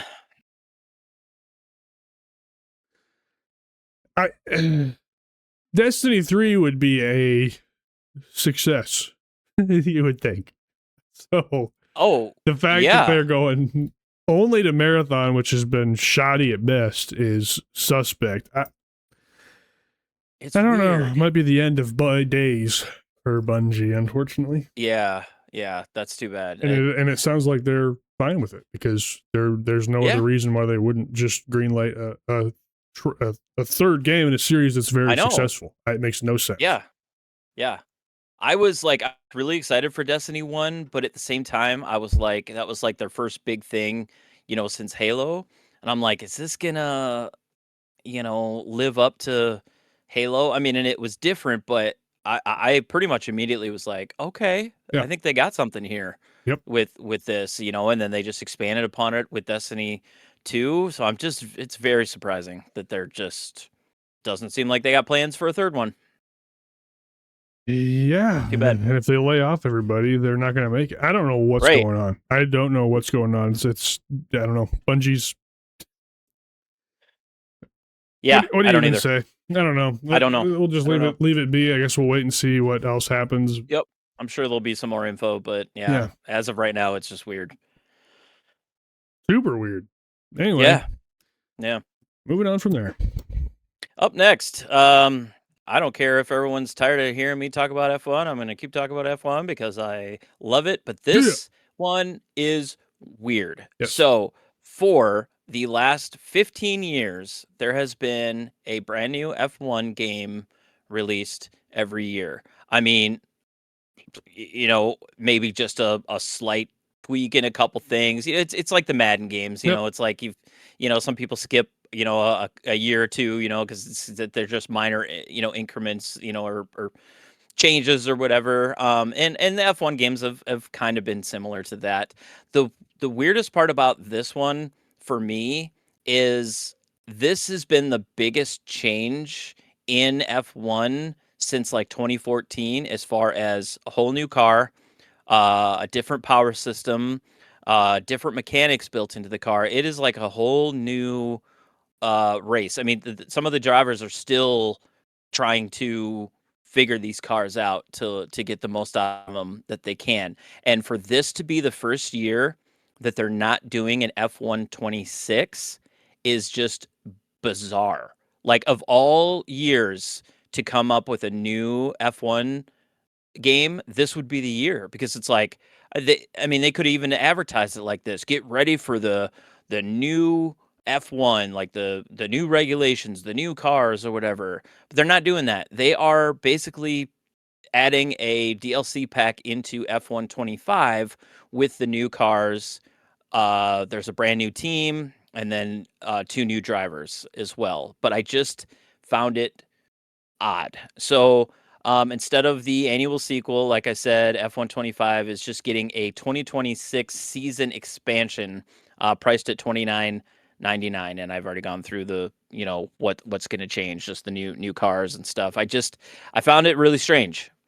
I didn't quite understand if you've released a new F1 game for the past 15 years, and this is the year that you decide, well, we're just going to put F126 into F125 on a year that has totally different. I mean, even watching F1 is different than it was over the last couple years. So I don't know. Just thought it was weird. Just wanted to throw that in there for anyone who enjoys these games. You'll just have to download the 2026 pack into F1 2025 to get the new season with the new regulations and drivers and all that stuff. So, yeah, it's odd. Very odd. Yeah, I was it's just getting talking my tinfoil hat on a little bit. Yeah, isn't it? It's weird. And I was talking to my daughter about it too, and she said the same thing. So I was like, "Did you hear they're not doing because she plays 25 as well?" And I'm like, "They're not doing a 2026." She's like, "What?" She's like, "This year's the year that they picked to not do a new game." I was like, "That's exactly what I said." So, just I am a big lover of the idea of biannual releases for sports games, but this leads me to believe they're not confident with their new vehicles, so they're not. Yeah. So they're just releasing it at a budget discount. But I was going to buy 26 because you keep talking about it. Now I guess I'll just have to buy 25 in a DLC pack, which fucking sucks. That is odd. And it is odd because, I mean, 25 plays great. You really can tweak the settings to make it as sim-like as you want. I mean, F1 drivers play F1 25 on their sims to get practice and stuff like that. So, I mean, it is very accurate. It's just graphically it's fine, but I just feel like it was time for, I mean, even from 2024 to 25, there was a little increase in graphical fidelity, but I was kind of hoping for the next step. I mean, it's just when you watch a race and then you play the game, the lighting isn't always the best in these F1 games to make it. I'm just getting picky at this point, but just to make it look a little bit more realistic. Sometimes the tracks don't. I mean, I'm talking about just the surface, the track surface and stuff. It looks kind of plain and bland. I don't know. I was just kind of looking for the next kind of step up. And like you said, I'm with you in the sense that you don't always need a new game every year. It's just that this year was the year that really thought it could be, and then come next year, because these regulations are going to be in place until 2030. So, then put the add-on packs. I don't know, or they just weren't ready. I don't know. Yeah, I don't. Yeah. I mean, I would much rather have big leaps and big advancements if we did a biannual release for for sure. Madden, and Madden doesn't fucking change. It's the same shit every year. It just I would much prefer a more significant jump with a little bit more dev time. This is weird, man. This is super weird. It's just weird. We'll see. Just wanted to throw that in there. I don't. I would fucking tighten your belt if you're getting this DLC pack. I don't know if these things are just gonna. I don't know. I don't know either. It just seems like they weren't. It seems like it just what they wouldn't be able to get everything they wanted to get done in time to release 26. So they just did this. That's what it feels like. That's what I thought. That's exactly what I thought too. It's odd timing. Very. I think. Very. Yep. So. Okay. Well, there's that. I guess I'll be picking up 25. There you go. Call of Duty, baby. You know I love Here we go. Call of Duty. Call of Duty says they are making the definitive Modern Warfare. Sure you are. Sure you are, buddy. Yeah. Yeah, sure. Okay. Yeah. Don't they say that every year? Yeah. Jesus fucking Christ. So now there's only. I don't understand this. I don't even know what I feel just apathy for this franchise now. Like I have no good. I have no strong opinion either way. I think that the last 2 years, which were Black Ops games, were bad. I think the only Modern Warfare 2019 was very good because it was a massive leap and a new engine. The game was fun and it was different, and it was actually a really good campaign. I liked the multiplayer a lot. I played it a lot, and then this whole we're going to release Modern Warfare 2, 3, 4, 2, 3. We're going to those were they were reimaginings, I guess, because they weren't even related to the original trilogy. And then you got COD, which did tie into the original Black Opses, but they did 6 and 7. And 6 and 7 were, I mean, yeah. The COD community is vitriolic to begin with, and those were particularly bad. And then now we're getting Modern Warfare 4. Yeah. So I don't, I just don't, I don't know. I like I said, I'm apathetic, which is worse than having a strong opinion. I just don't give a fuck. I don't care. I know. So I've kind of fallen off the Modern Warfare, or I'm sorry, the Call of Duty train. Are they still doing are they going back and forth still between Treyarch and Infinity Ward? They are still flip-flopping. Okay, they're flip-flopping. But they're just making one. They're just continuing one series longer than they did before.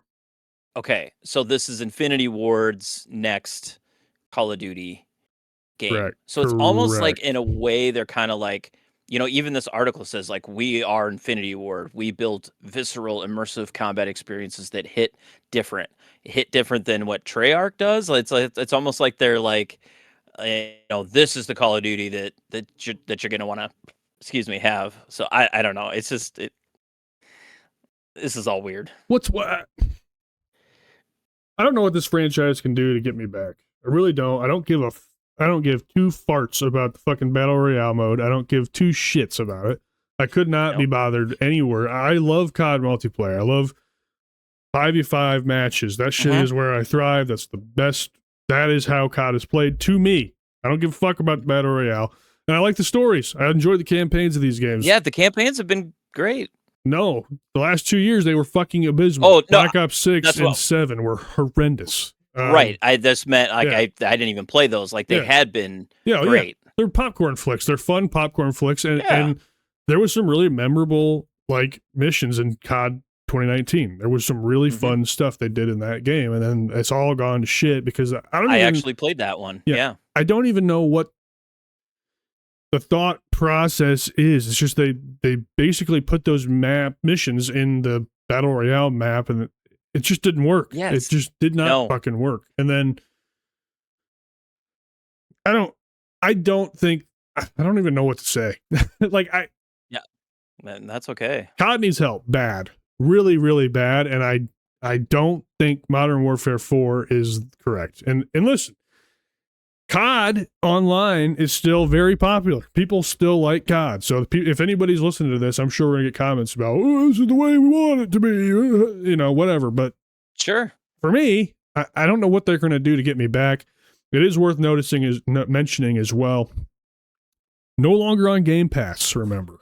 Yes. So you're going to have to come out of pocket entirely for this one. Yep. And,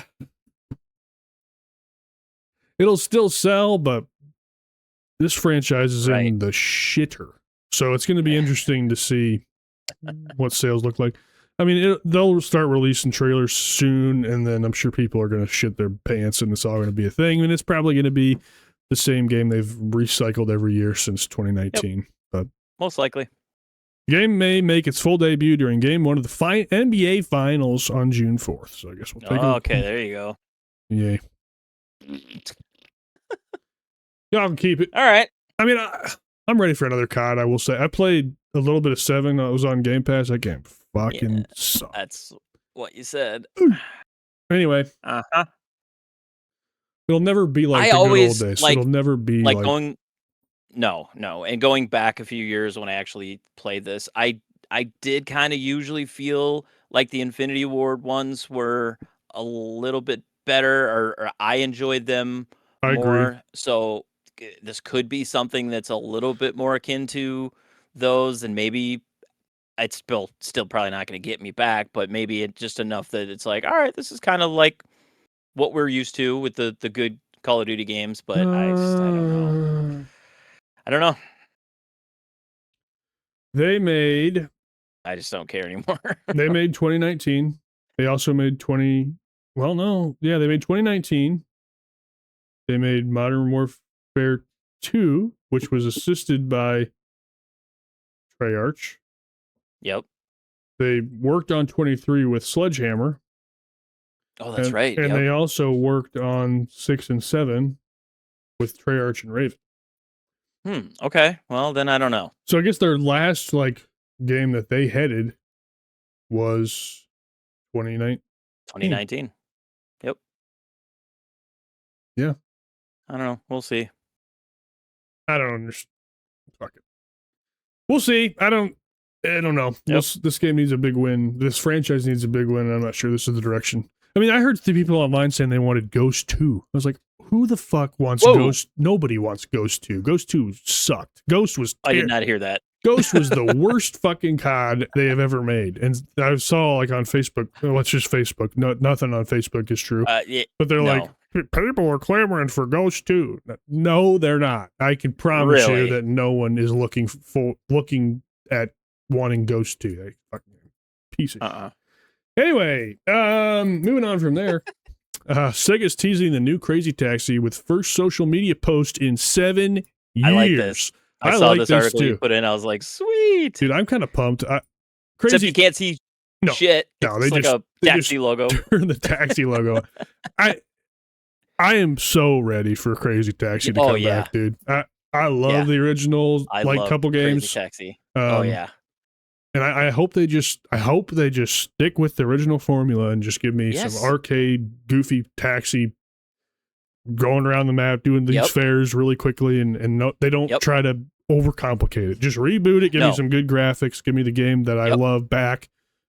I put it in here because I'm just excited to see this project. I am too. I saw this, I was like, sweet. Yeah, because I would have never thought that they would Crazy Taxi seems like a game they would have left in the past. So I think it is cool. I'm very excited to watch out for this to continue to progress. Yes, just to see a new one of these. I'm very excited. Have you ever heard of a game called Taxi Chaos? It's I think it came out last year, maybe the year before. People were calling it like a spiritual successor to Crazy Taxi. I played it. It was fun, but it just still didn't have that Crazy Taxi feel that I wanted. I mean, it did a good enough job. It's just it just made me even more excited when I saw this because I was just like, oh, this is what I actually want. I played that game because I wanted a Crazy Taxi feel, and it was close, but I want a real Crazy Taxi game. Yeah, and again, this article that they posted on the Crazy Taxi X account, literally a picture of a taxi sign that blinked. There was nothing in there to it's like get us a total excited. Of 5 or 7 seconds or something like that. Yeah, but it's just like we're getting there. I love Crazy Taxi.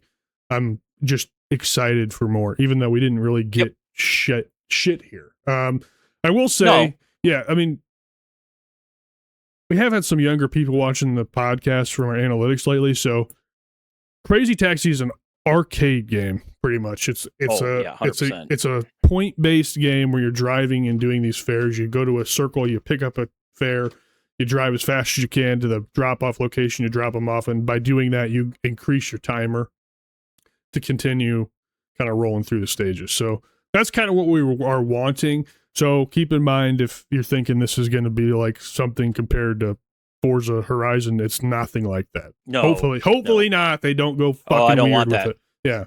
I don't want that.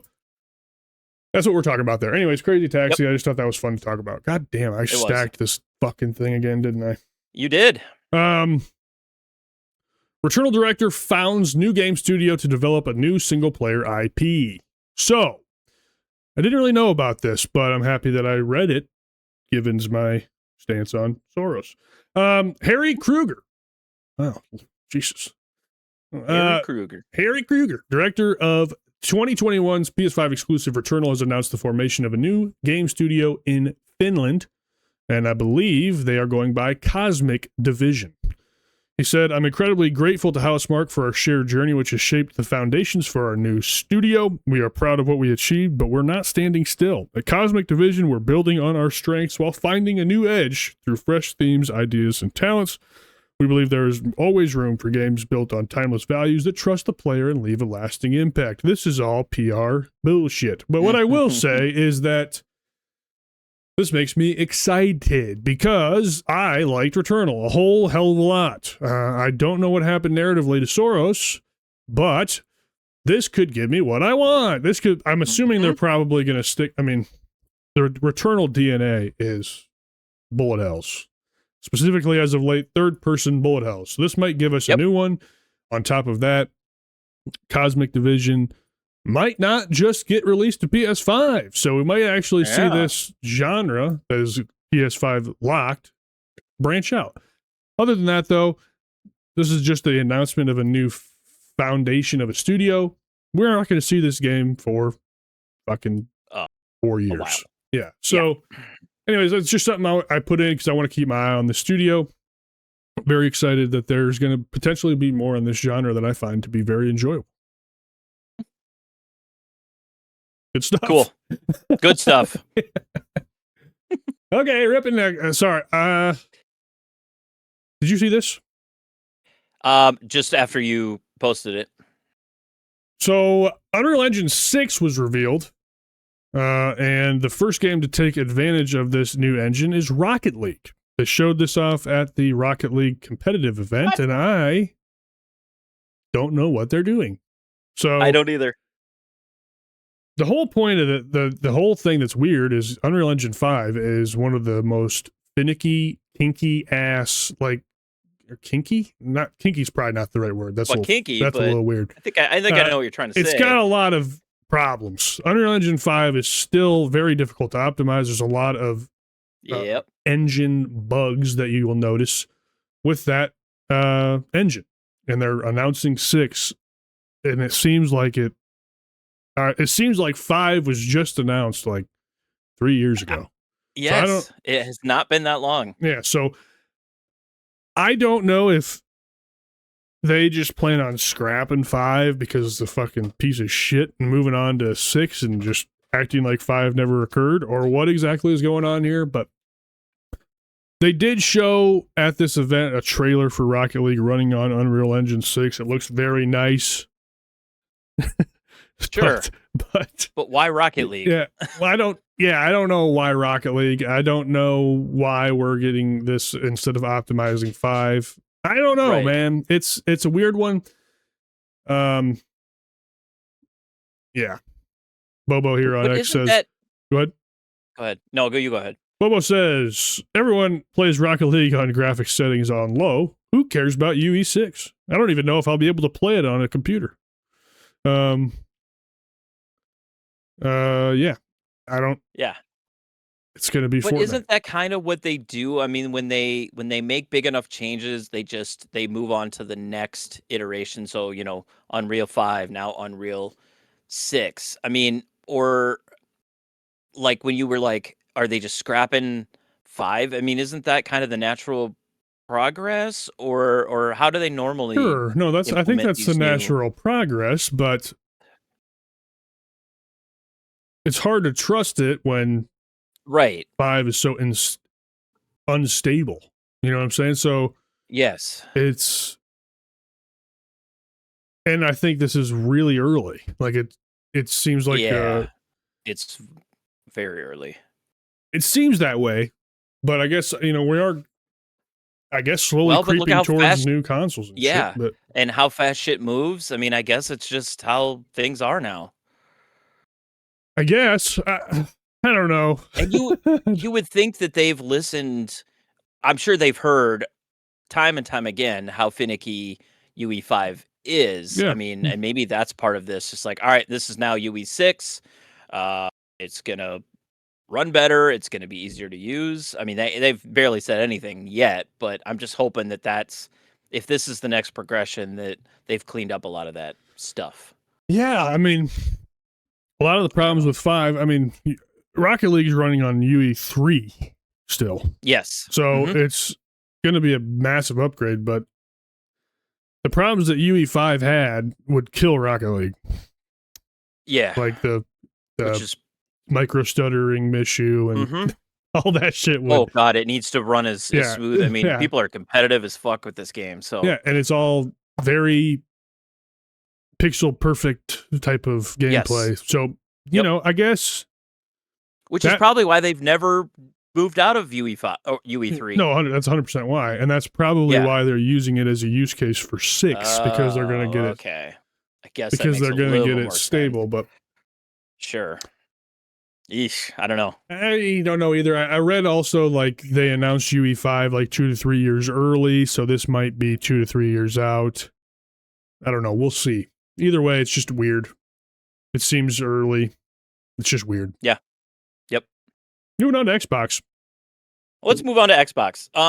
Actually, I kind of have to shout out Jay, Hysterical Ant, on this one because he was the first time that I heard anything about this, and it is a basically a new Lord of the Rings games being developed by the Kingdom Come Deliverance team, which I think is a good move. I don't know. I mean, Kingdom Come 1 and 2 were both pretty well praised. You know, ran fine, but this is now they're talking about another Lord of the Rings games being developed by the studio that did Kingdom Come Deliverance, and it is an open world Middle Earth RPG. It's a project that is now in the works alongside another KCD adventure following the recent and successful launch of Kingdom Come Deliverance 2. Let me go down right to their announcement. So Warhorse Studios said, "You might have heard the rumors, and it's time to reveal what we are working on, an open world Middle Earth RPG, and then a new Kingdom Come adventure as well." So I don't know. I just thought this was kind of cool. It kind of piqued my interest when Jay put that into, was it our Discord? Yep.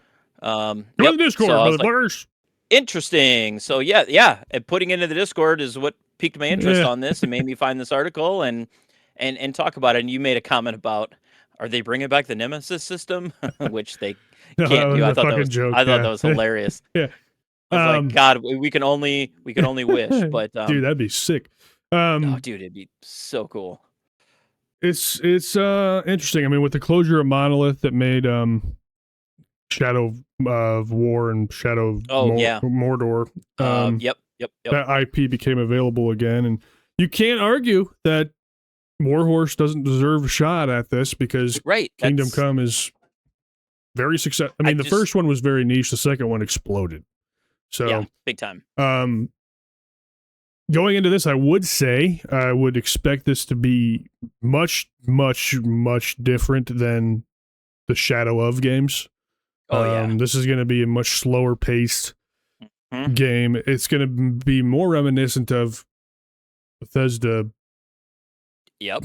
You know, Morrowind, Oblivion, Elder Scrolls type of shit. It's going to be that's what I thought too. It's going to be. I would imagine it's going to be much more that way than the Shadow games, but still very cool. I think this dev deserves an opportunity at a big, massive IP. And they're getting it here. Yep. I think that's. Yep. I think it's great for them, and it shows they're moving in the right direction. And they also mentioned they're working on a new Kingdom Come, so I don't know if they've expanded their team size or what the shit's going on there, but yeah. But I don't know. Of all studios out there, I just thought this was kind of a cool thing. I thought that they could do a good job with a game like this. It's a good fit. It'll be interesting, like I said, to see how it all comes together. I think it's a ways out, but it'll still be cool to see. Oh yeah, it will be. Okay. So then we also have Microsoft announced some of the remaining Xbox Game Pass titles for this month, May 2026, obviously headlined by Forza Horizon 6. So Horizon 6 just joined the service recently, which is playable across console, cloud, PC, and I'm guessing the ROG handhelds. Yep.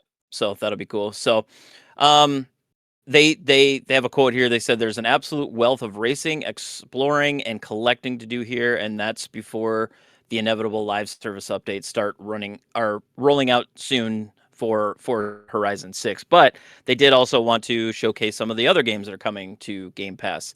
First one up is Remnant 2, which I still haven't played, and I want to. I played the shit out of Remnant 1. Thought it was a really cool concept. I just never got around to 2, so that is very cool. Winter Burrow, May 20th. I don't know what that one is. I should have looked up some of these. Yeah, it's all good. Yeah, okay. In here. We can rip through these. Yeah, no, I like that. I was going to do it myself, so I'm glad you did. Luna Abyss comes out on May 21st for Game Pass Ultimate and PC Game Pass. Escape Simulator. I feel like I know something about that one where you have to, well, I think the name kind of implies. Yeah, name implies. We're bringing out Echo Generation 2 again, a game that I threw in for Cam after I had to leave that day, and I still don't know 100% what it's about. It looks like a turn-based pixel art. It's comparable to Slay the Spire. Yes. Okay. Very, very similar to that. So, and then the Outer Worlds Spacer's Choice Edition comes out on May 27th for Game Pass Ultimate. Crash Out Crew, May 28th.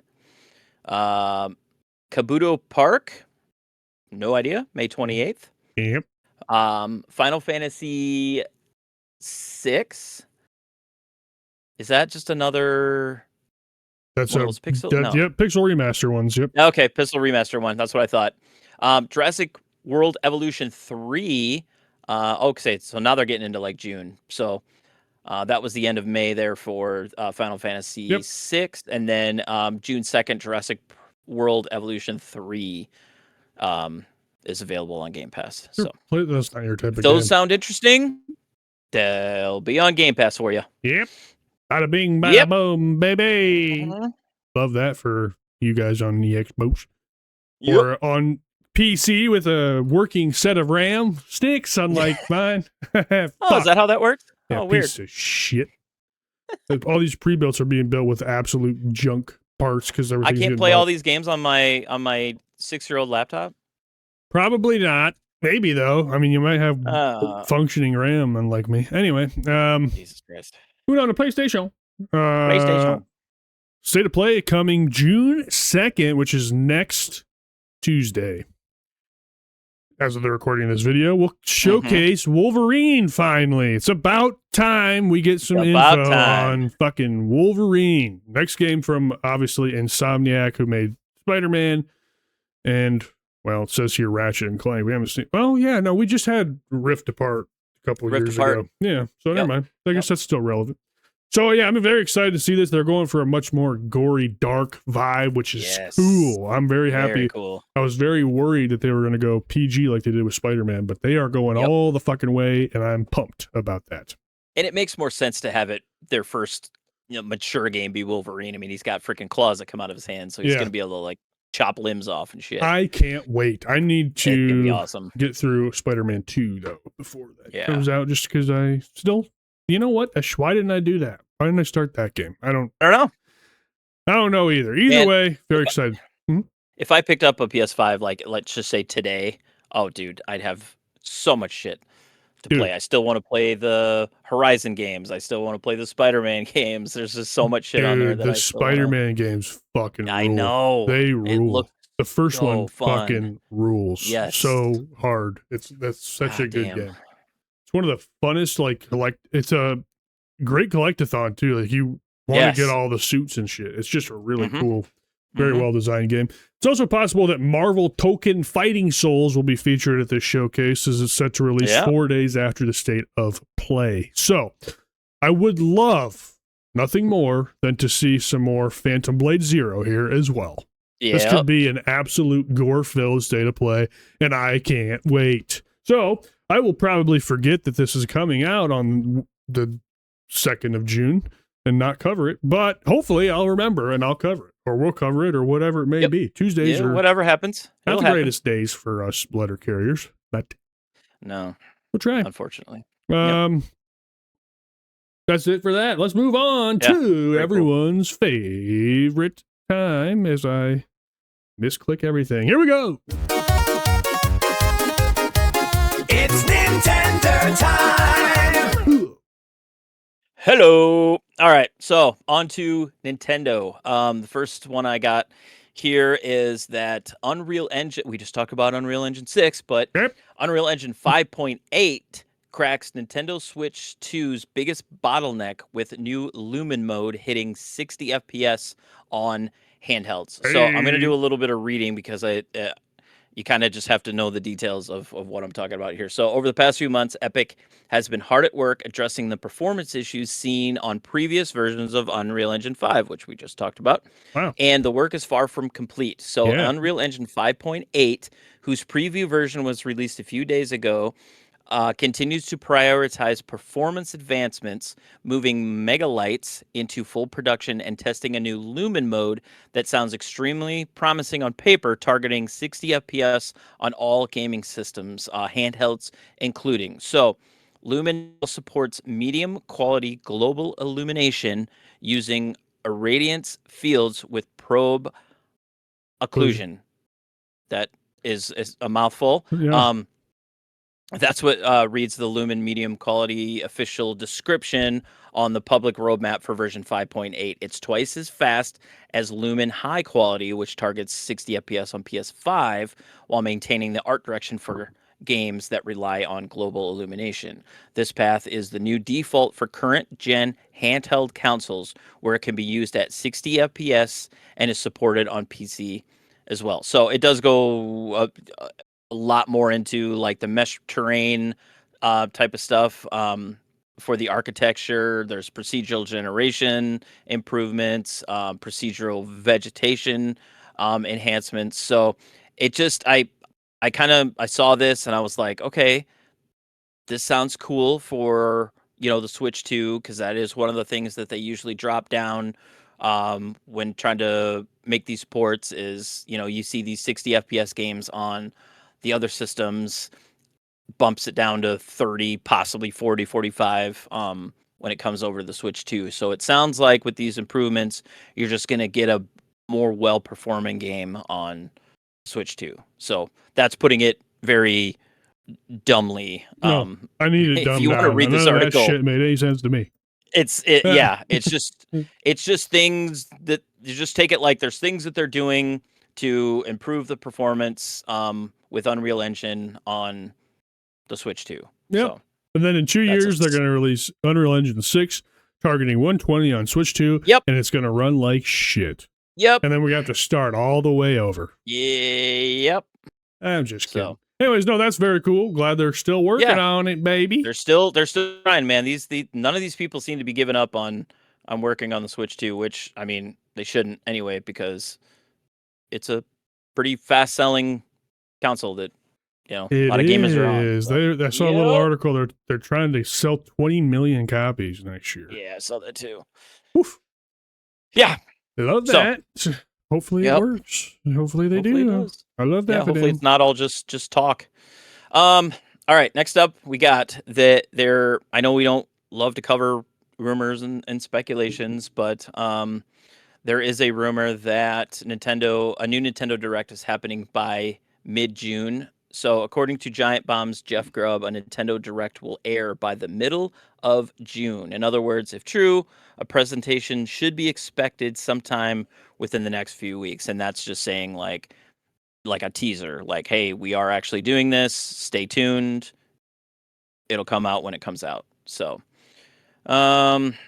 I don't think it really went into, so it does say that Nintendo does often hold directs in June. However, the company has pivoted to using the Nintendo Today app to share a number of announcements this year, which I don't love, but Aside from a partner showcase in February, we've had a couple of broadcasts for the Super Mario Galaxy movie, as well as Tamagotchi Life Living the Dream, and the most recent Star Fox Direct. So Nintendo fans really do look forward to these directs. Nintendo over the years has been very secretive with their games, so and until recently, a lot more leaks have been coming out from Nintendo, which is unfortunate. But there's usually at least a few games in there that you just had not heard of before, had no idea Nintendo was working on these. So the Nintendo Directs, I always look forward to them. I just think they're always really cool. And a lot of times there's at least one, if not two,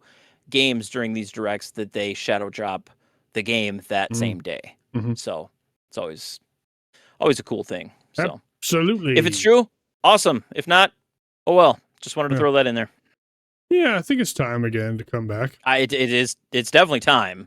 Yeah. It's just are they sticking with their old way of releasing these directs, or are they pivoting more to their freaking Nintendo Today app?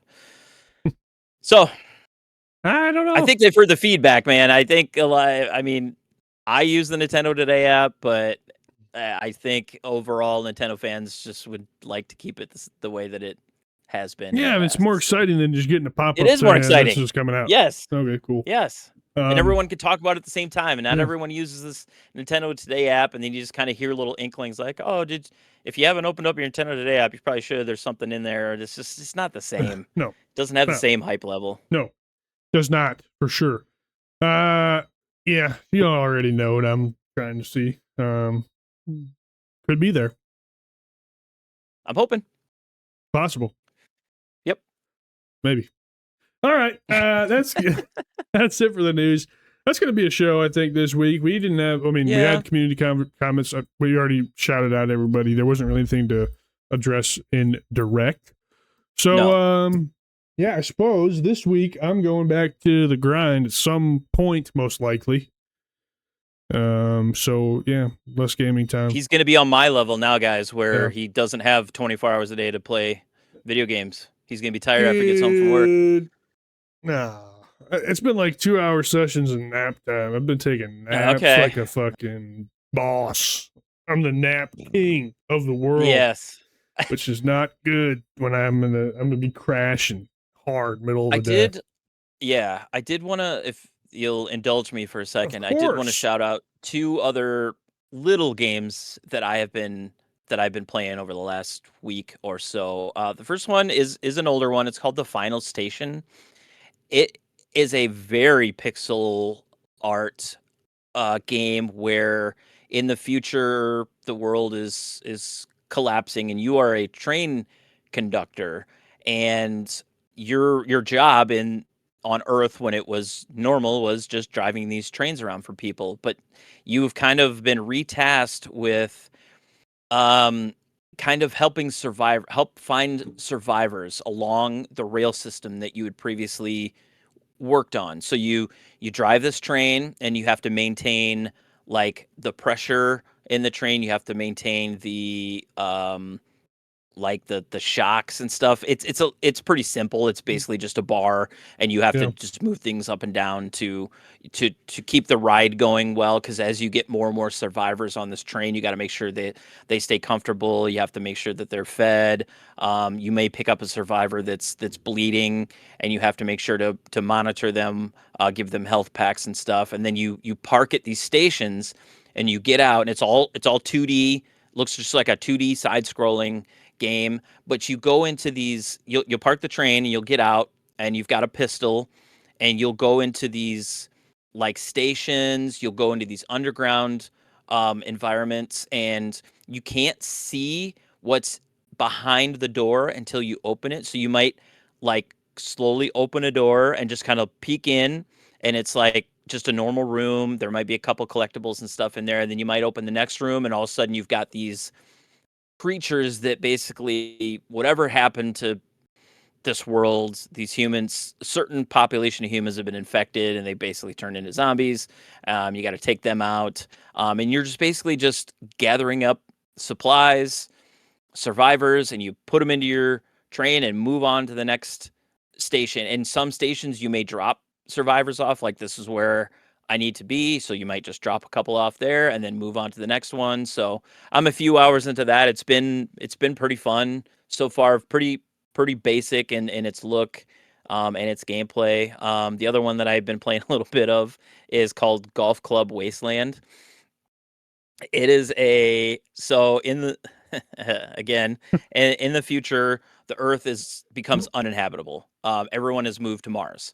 Actually, a vast part of the Earth's population has died, but the wealthy and whatever have moved to Mars, and now these wealthy Mars people come back to Earth to play golf.